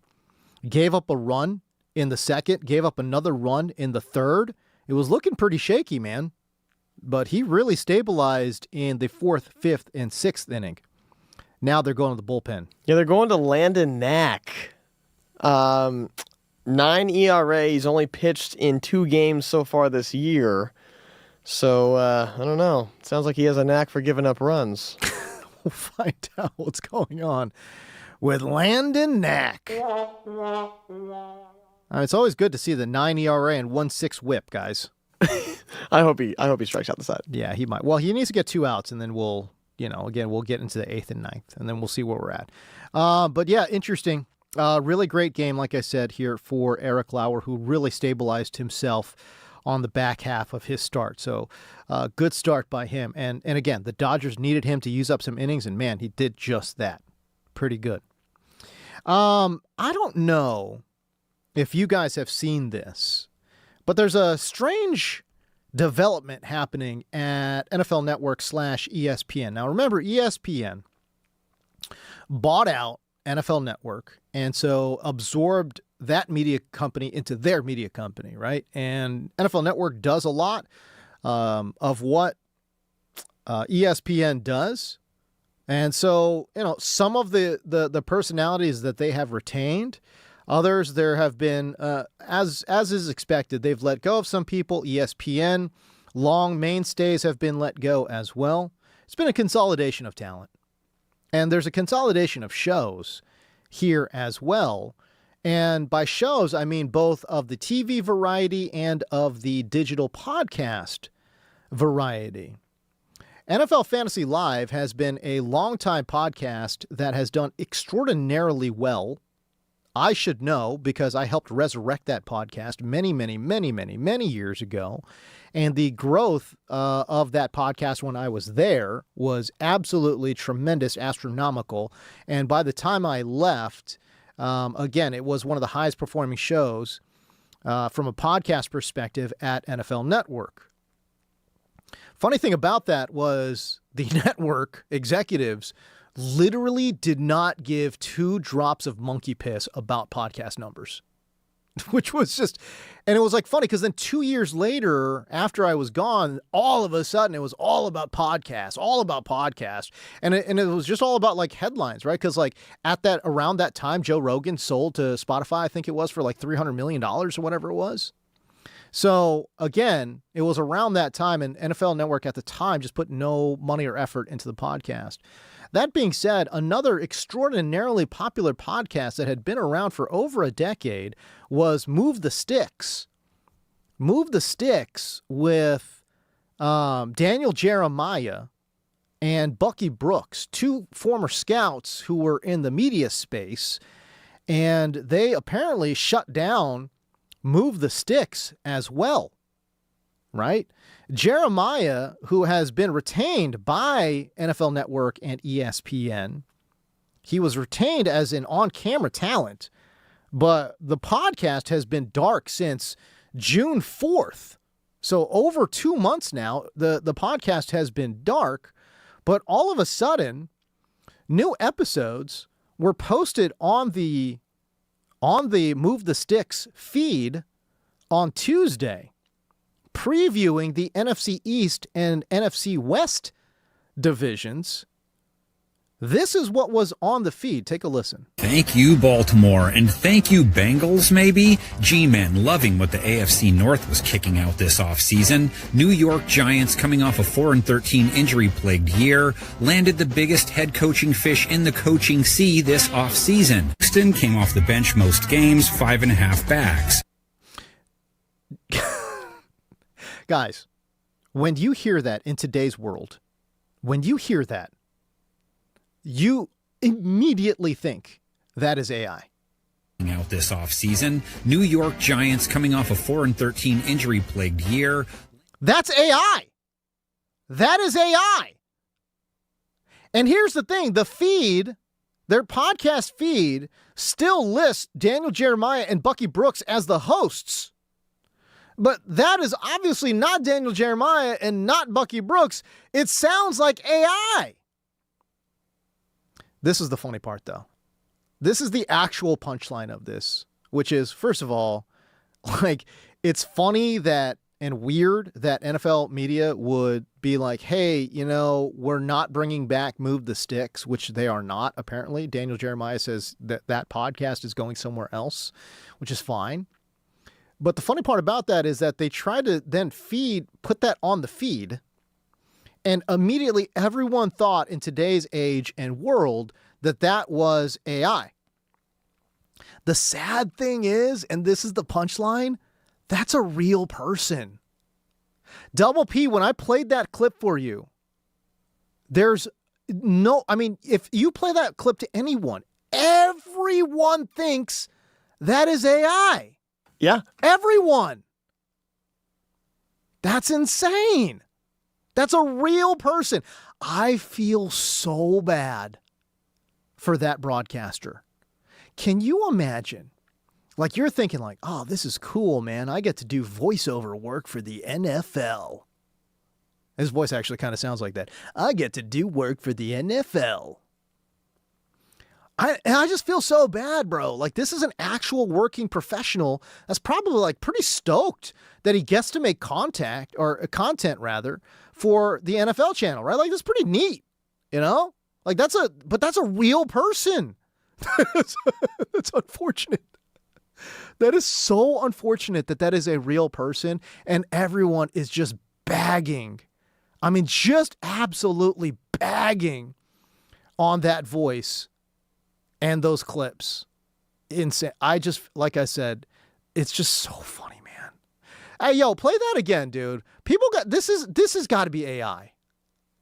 This has got to be AI. Bengals, maybe? G-Men loving what the AFC North was kicking out this offseason. New York Giants, coming off a 4-13 injury-plagued year, landed the biggest head coaching fish in the coaching sea this offseason. Yeah, Houston man. came off the bench most games. That's nuts. There's like so little inflection in the... Dude, I don't want to... Dude, I should not be doing this. I cannot in good conscience be... piling on here. But come on. Y'all hear it. At home, y'all hear that, right? Like that sounds exactly like AI. And I don't mean Allen Iverson. That sounds like artificial intelligence. Like, oh man. I feel bad for the dude, man. I do. I feel so your work is so void of emotion that people thought that your real, actual broadcasting voice is AI, man. That's tough, bro. I would have to reconsider what I was doing as a professional. Dude, I feel so bad because when he got that gig, he was pumped. How could you not be? You're like, dude, this is so cool. I get to voice over a bunch of things for NFL. This is pretty sweet. It's pretty great. Yeah, no, not so much. Okay. You know what? Let's get to some basketball news here in Full Court Press.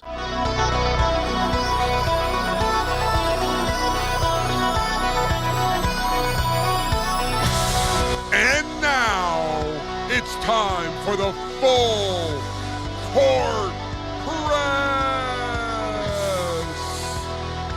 Yeah! Gotta love that. Let's go! Full Court Press basketball news. We bring in Double P. Oh, yeah.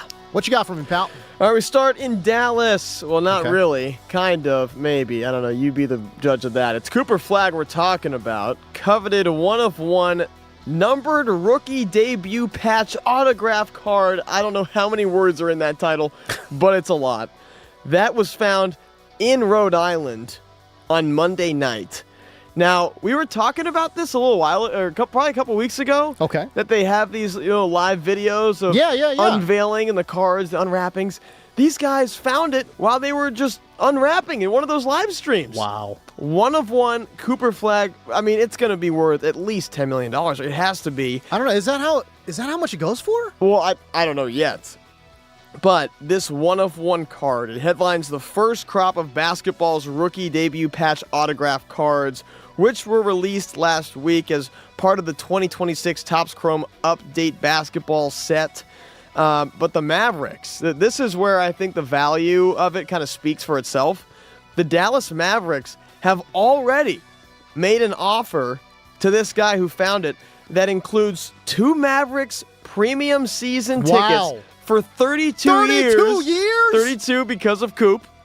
32 years. What the hell? A signed game-worn Flagg rookie jersey, plus a post-game photo with Cooper Flagg, a private photo shoot with Cooper Flagg, and a private photo shoot with the Rookie of the Year trophy. So much more. Expenses paid trip. Like, all that stuff. How insane is that? Dude.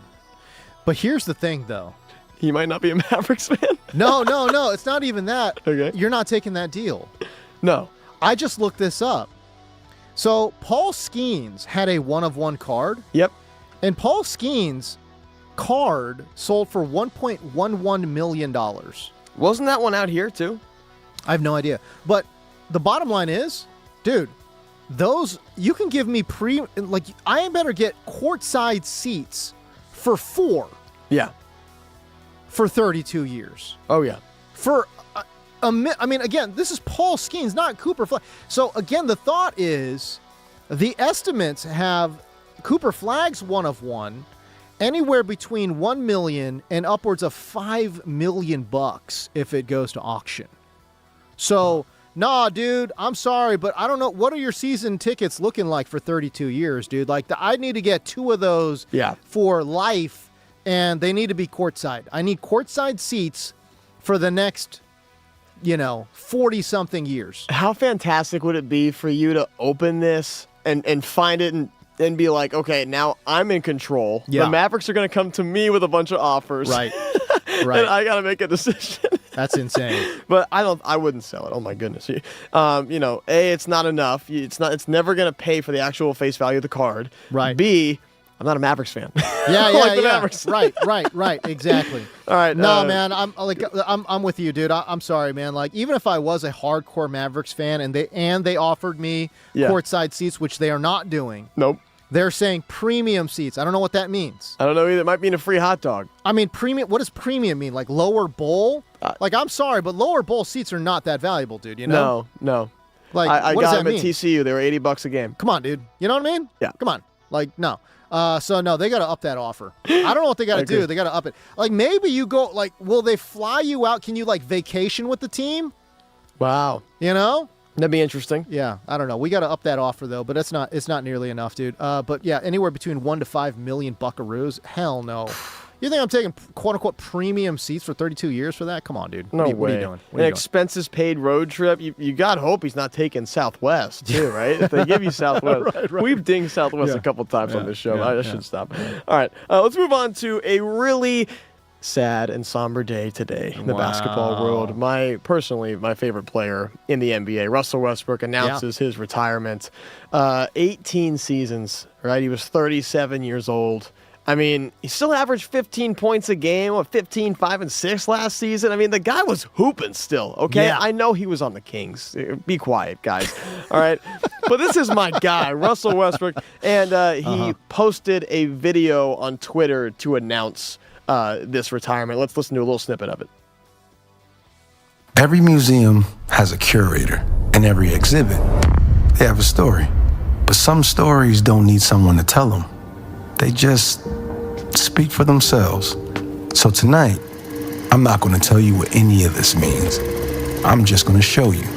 And I'm going to ask them a few questions along the way, not because I expect an answer, but because some things deserve to be asked, even in silence. That might be the best interview I've ever done. He didn't say a word. And somehow, I understood everything. This was so interesting, the way that Russell Westbrook made this announcement. It was, again, the tweet was, sometimes you don't even know when you've already watched the end. Yeah. You had to be there, and now it's over. It's like a 3.5 minute video that he posted. Yep. And the way that he put it together, it's like I don't know. It's almost like a movie kind. It's like a movie trailer almost, of his career. It definitely was, because it wasn't even like a pure "I'm retiring." Like no. He didn't even use the word retirement. Never. Like, I'm done. Nothing like that. Never. Just a movie clip, and that's exactly what it looked like. It looked like a movie clip, a trailer for something great. I mean, it really was well done. I love Russ, man. It was very artistically done, and from everything I've heard of Russell Westbrook. Former UCLA Bruin, by the way. Yes. Everything I've heard of Russell Westbrook is that he has an interest in arts and all of these kind of things. And you would just never know. And again, remember, he made a huge donation to UCLA as well. But everything I have seen, all my interactions, and again, everything I've heard of Russell Westbrook away from the actual basketball court is that, dude, he is just an absolute gem of a human. Right? Yep. It just happens to be, though, that when he's on the court, he looks like an absolute madman.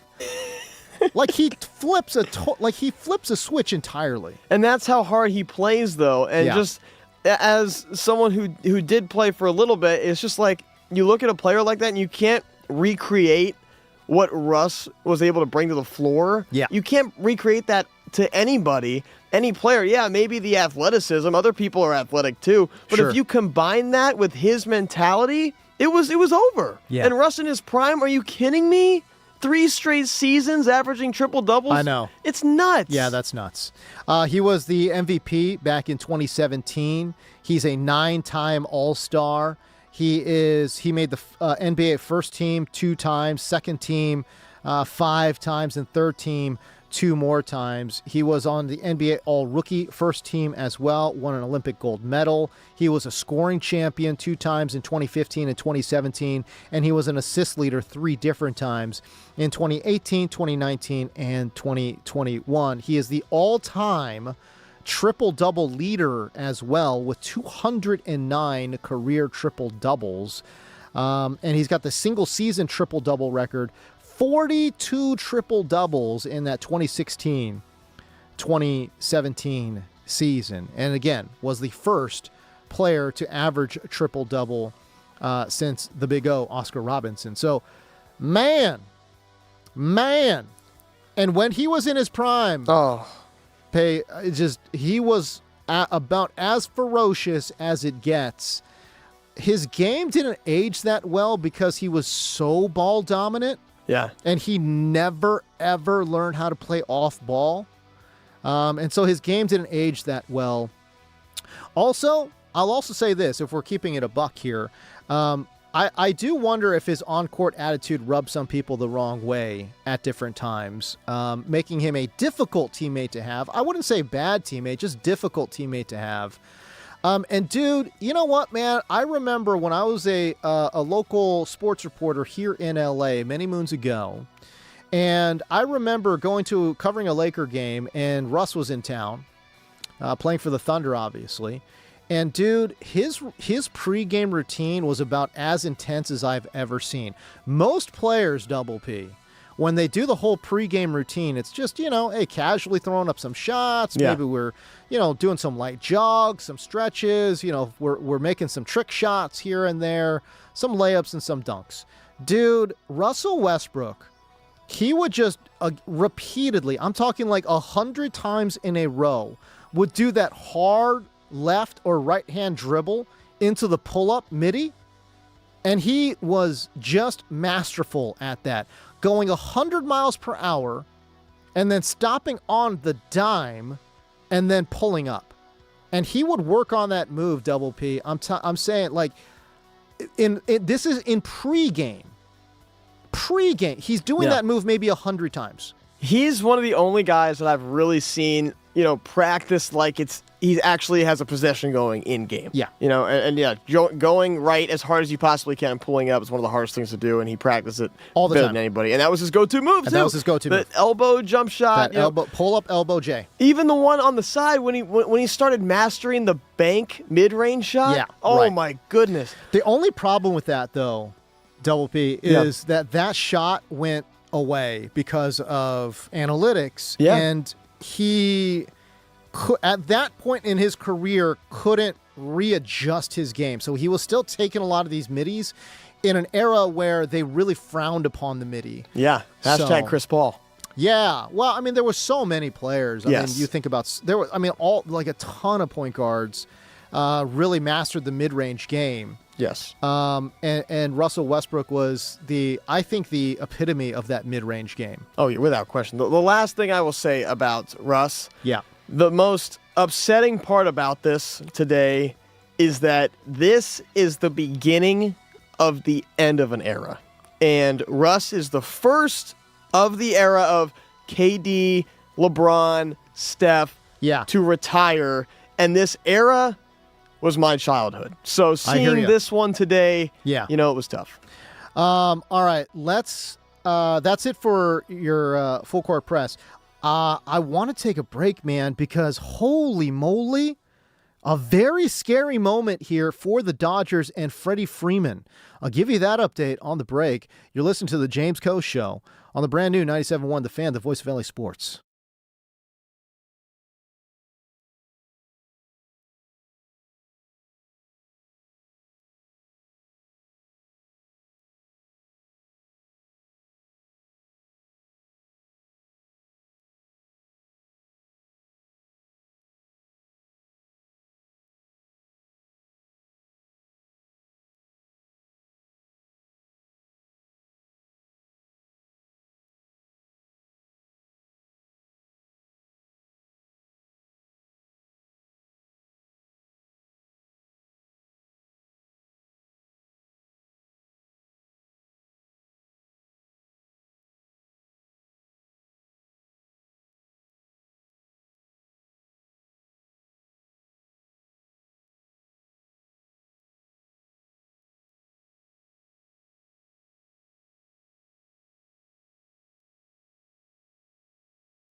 Welcome back, everybody. James Kell here with you.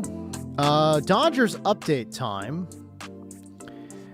Scary moment for Freddie Freeman. Holy moly. Guy was chasing down a foul ball, and he was looking up at this ball, lost where he was on the field, and as he was about to make the grab, he just fell straight down a stairwell. What?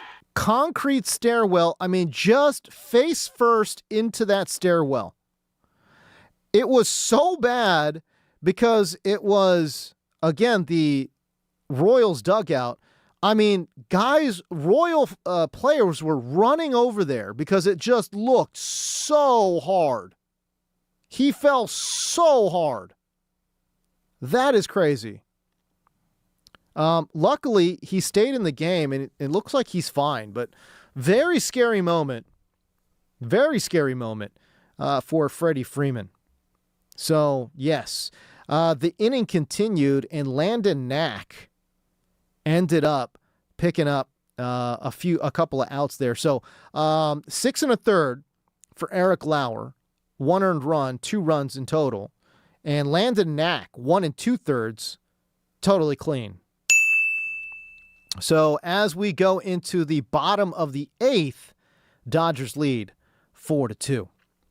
I want to transition to football here and following up on a story that we talked about earlier this week regarding Steve Keim. You guys remember this story with Steve Keim? Steve Keim, remember, was part of this whole scam ring, this Ponzi scheme brought on by somebody named Mohamed Koulibaly, right? Where Steve Keim, who is the former GM of the Arizona Cardinals, he was the operations chief for a company called Motion Ventures.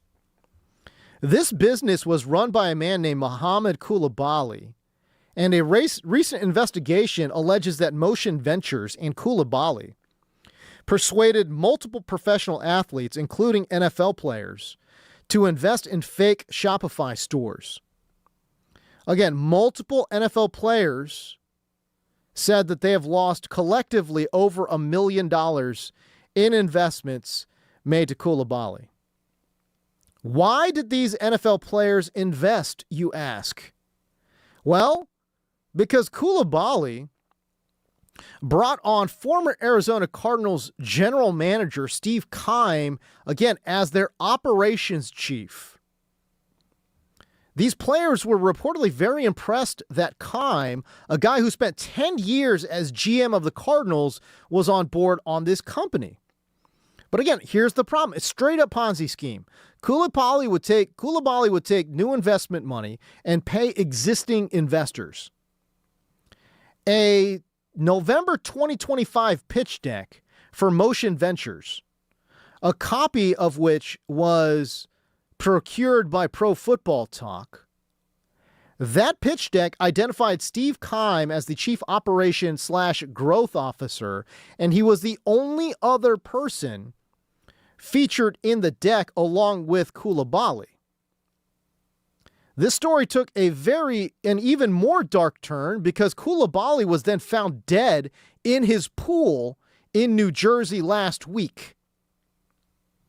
Here's the thing, and we've got an update here, but Steve Keim is going to do a football show with Trey Wingo, Marvin Lewis, and Hall of Famers Chris Carter and Brian Urlacher.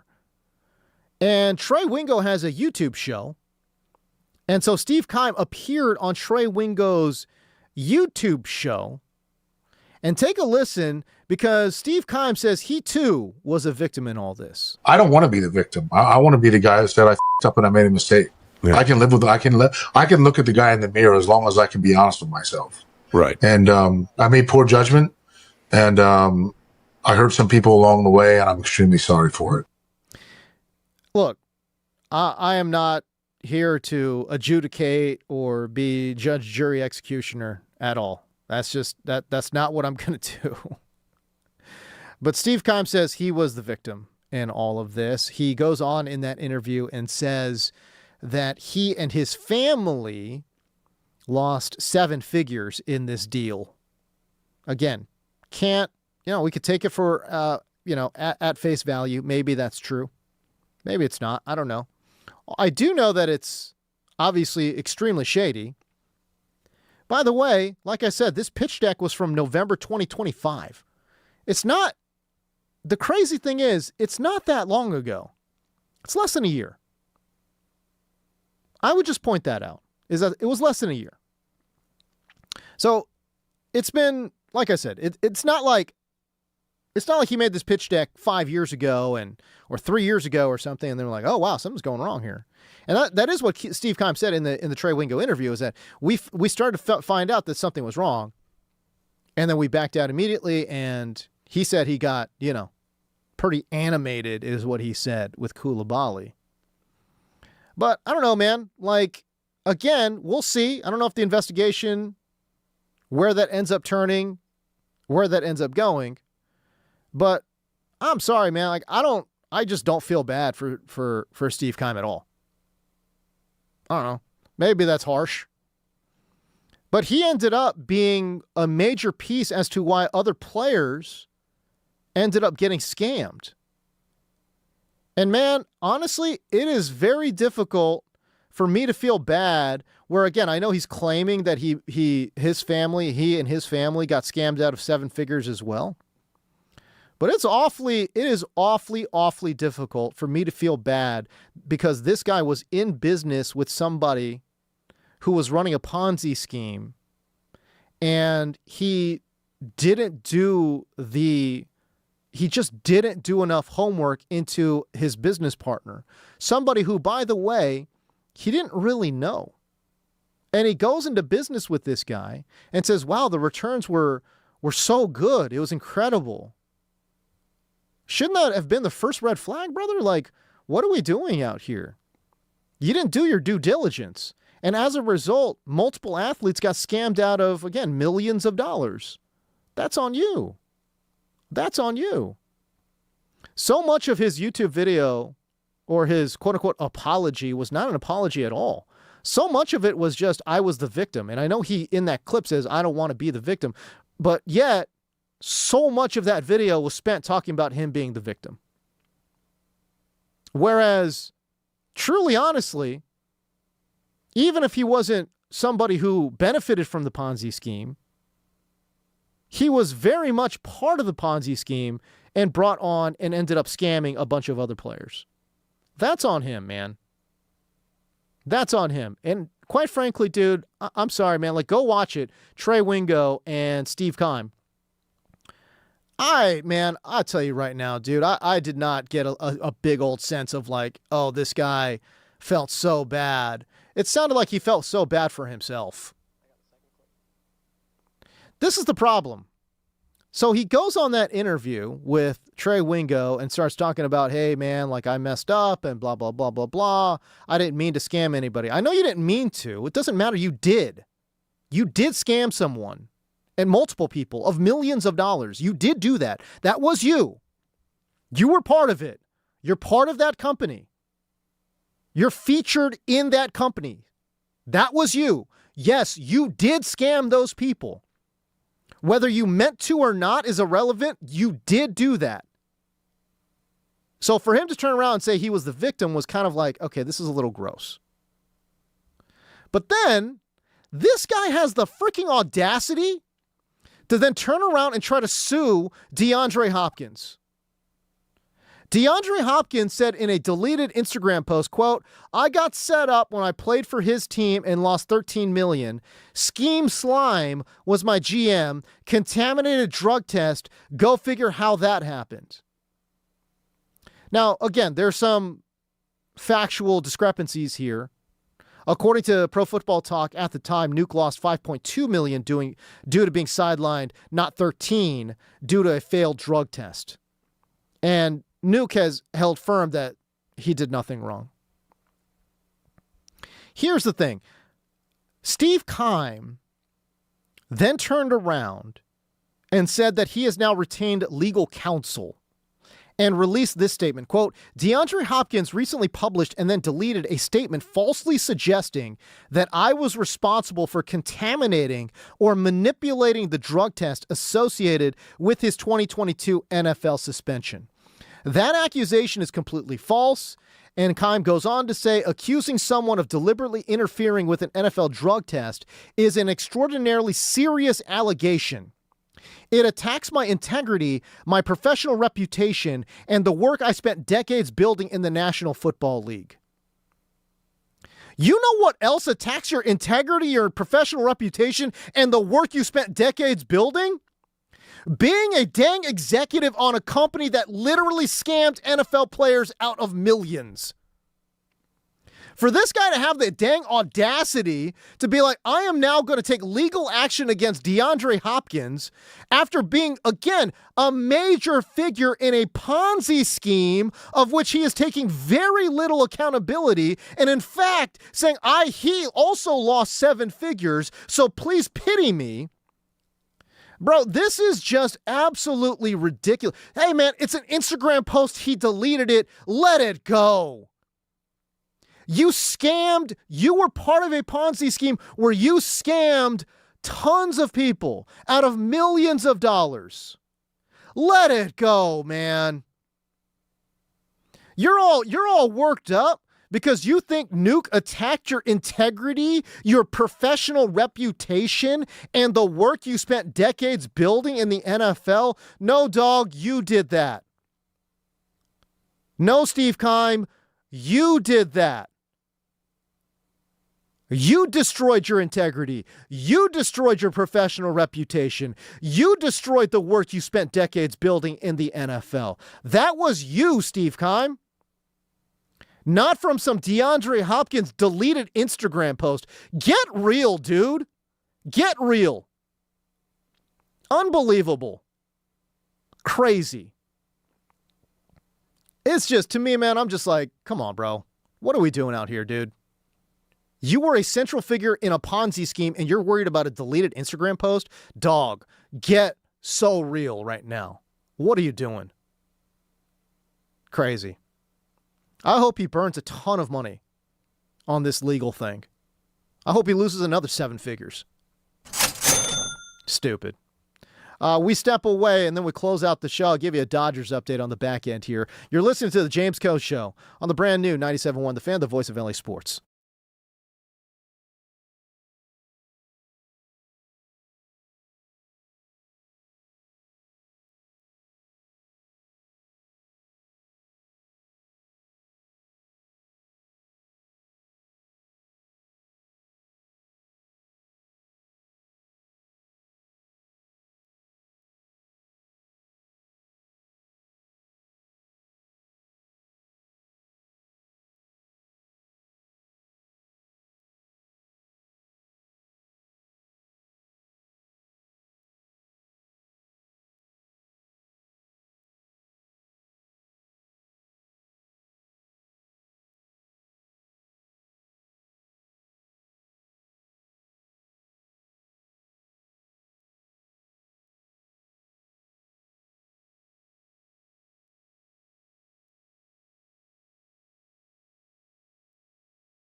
Man, the Dodgers win.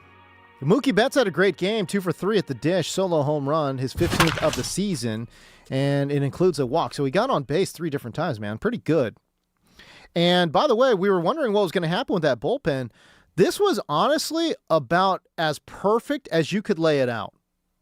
It really was. Eric Lauer gave you 6 1/3 strong innings.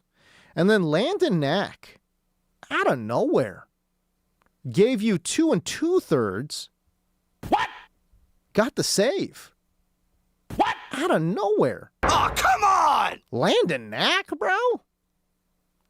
I mean, this was about as ideal as it gets for the Dodgers. Not only did you save your bullpen, not only did you get pretty good inning work out of Eric Lauer, you also go out there and you get the dub. Like I said, man, this was absolutely perfect. Dodgers now have won 3 games in a row. Are they back? Are they back to their winning ways? 72-48 overall are the LA Dodgers. Okay, before we get out of here, let's hit some takes of the day. It's time for Takes of the Day. What do you think about Le GM? I don't see it that way. But I will say, that's how a lot of fans The Dodgers need to shut him down from pitching for a month. This is reckless behavior. Lakers should move on.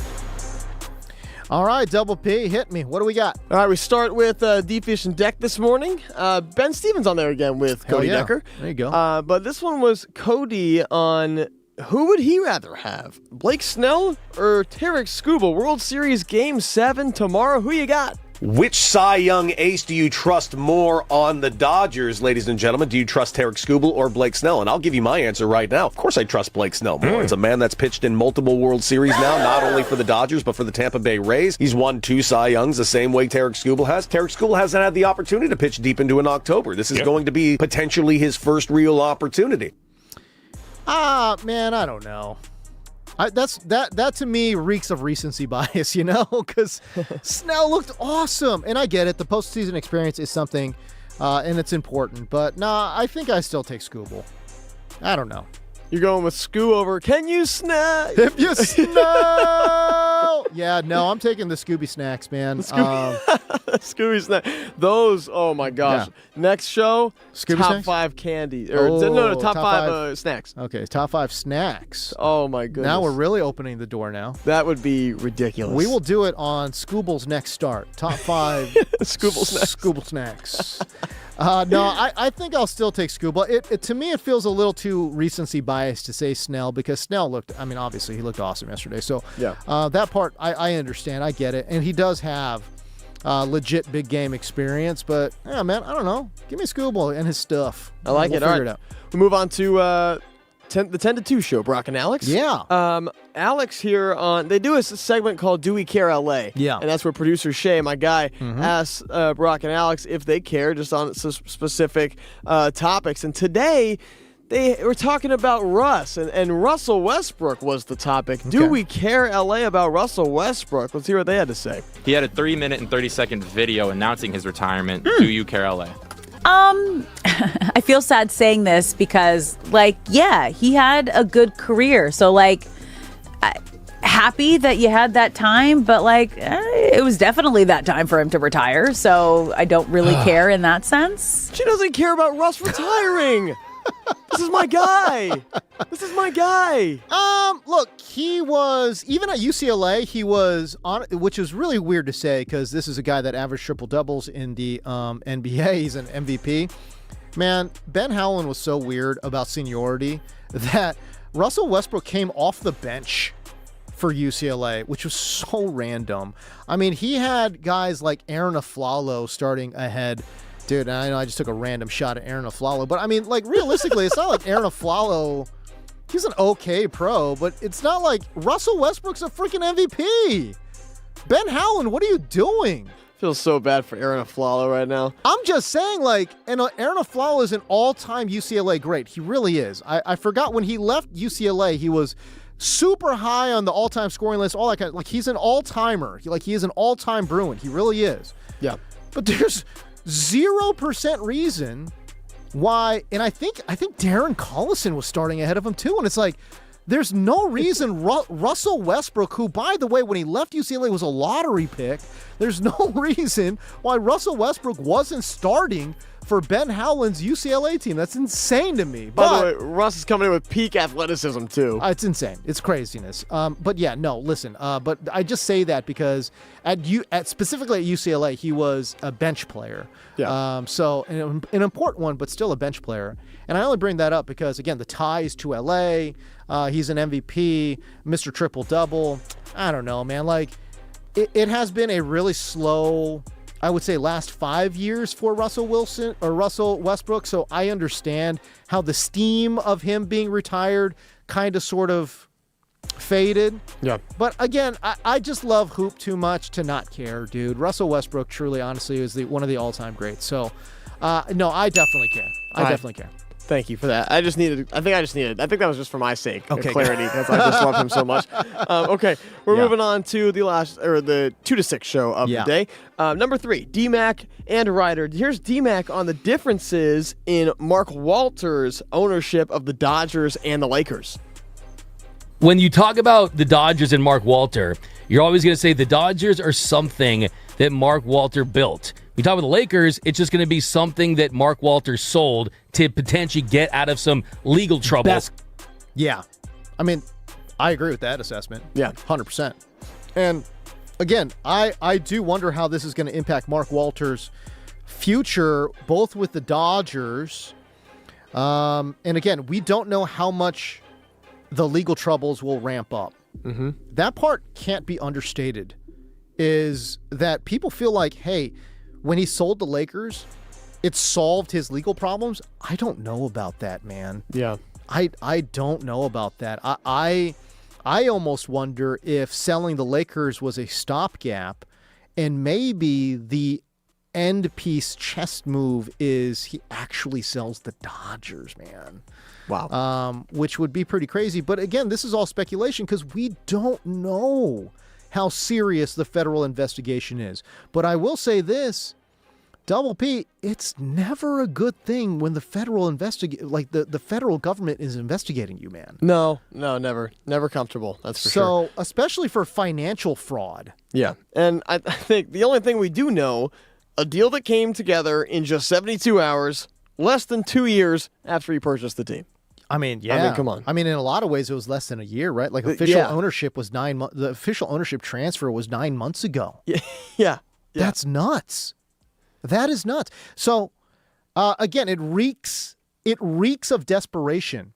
And Double P, let me say this, man. Like, I know that this group with, Bob Iger and Kushner, it's a lot of money, and they had the money ready too because they were trying to, buy an NBA expansion team. So they had the money, and the group was ready to move finances. That being said, I mean, if it wasn't, this absolutely reeks of desperation. And the reason I say that is, look, I think he would have found multiple people to give him $12.5 billion, maybe more. And what you always want to do is you want to take some of these bids and have them bid against each other. This is why, like an auction style, selling of franchises happens, is that these bids have to outbid each other.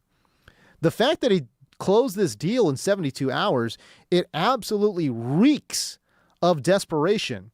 And if he's desperate, how far down the legal rabbit hole is this guy, man? Yeah. I think that's an incredibly fair question to ask. It might be nothing, but it might be something. And so, again, I like I said, I don't know where that rabbit hole ends up going. Everything's been moving so fast with it, too. Crazy fast. Tomorrow, we could have some crazy information on the show. That's correct. You got no clue. And that's what I'm saying. Like, where's the investigation in this, Yeah. Like, the heat could get turned up pretty quickly. It could get turned up really quickly. And if that ends up happening, the fact that the Dodgers had to come out and actually say, oh yeah, no, the Dodgers are fine. That was again, remember what Frank McCourt said. This will not impact baseball operations in what was the most inaccurate statement of all time. I love it. I don't know, man. A lot on the table. A lot on the table. What a heavy day it was in sports, but still fun nonetheless. All right, I got to go. For Double P, I am James Coe. Remember, it's never too late to chase your dreams. You've been listening to The James Coe Show. For fantasy purposes, on the new 97.1 The Fan. His effectiveness in the intermediate area of the field, it's not close. The voice of LA Sports. If you miss any of the show, listen back on the iHeart and Always Free Odyssey app.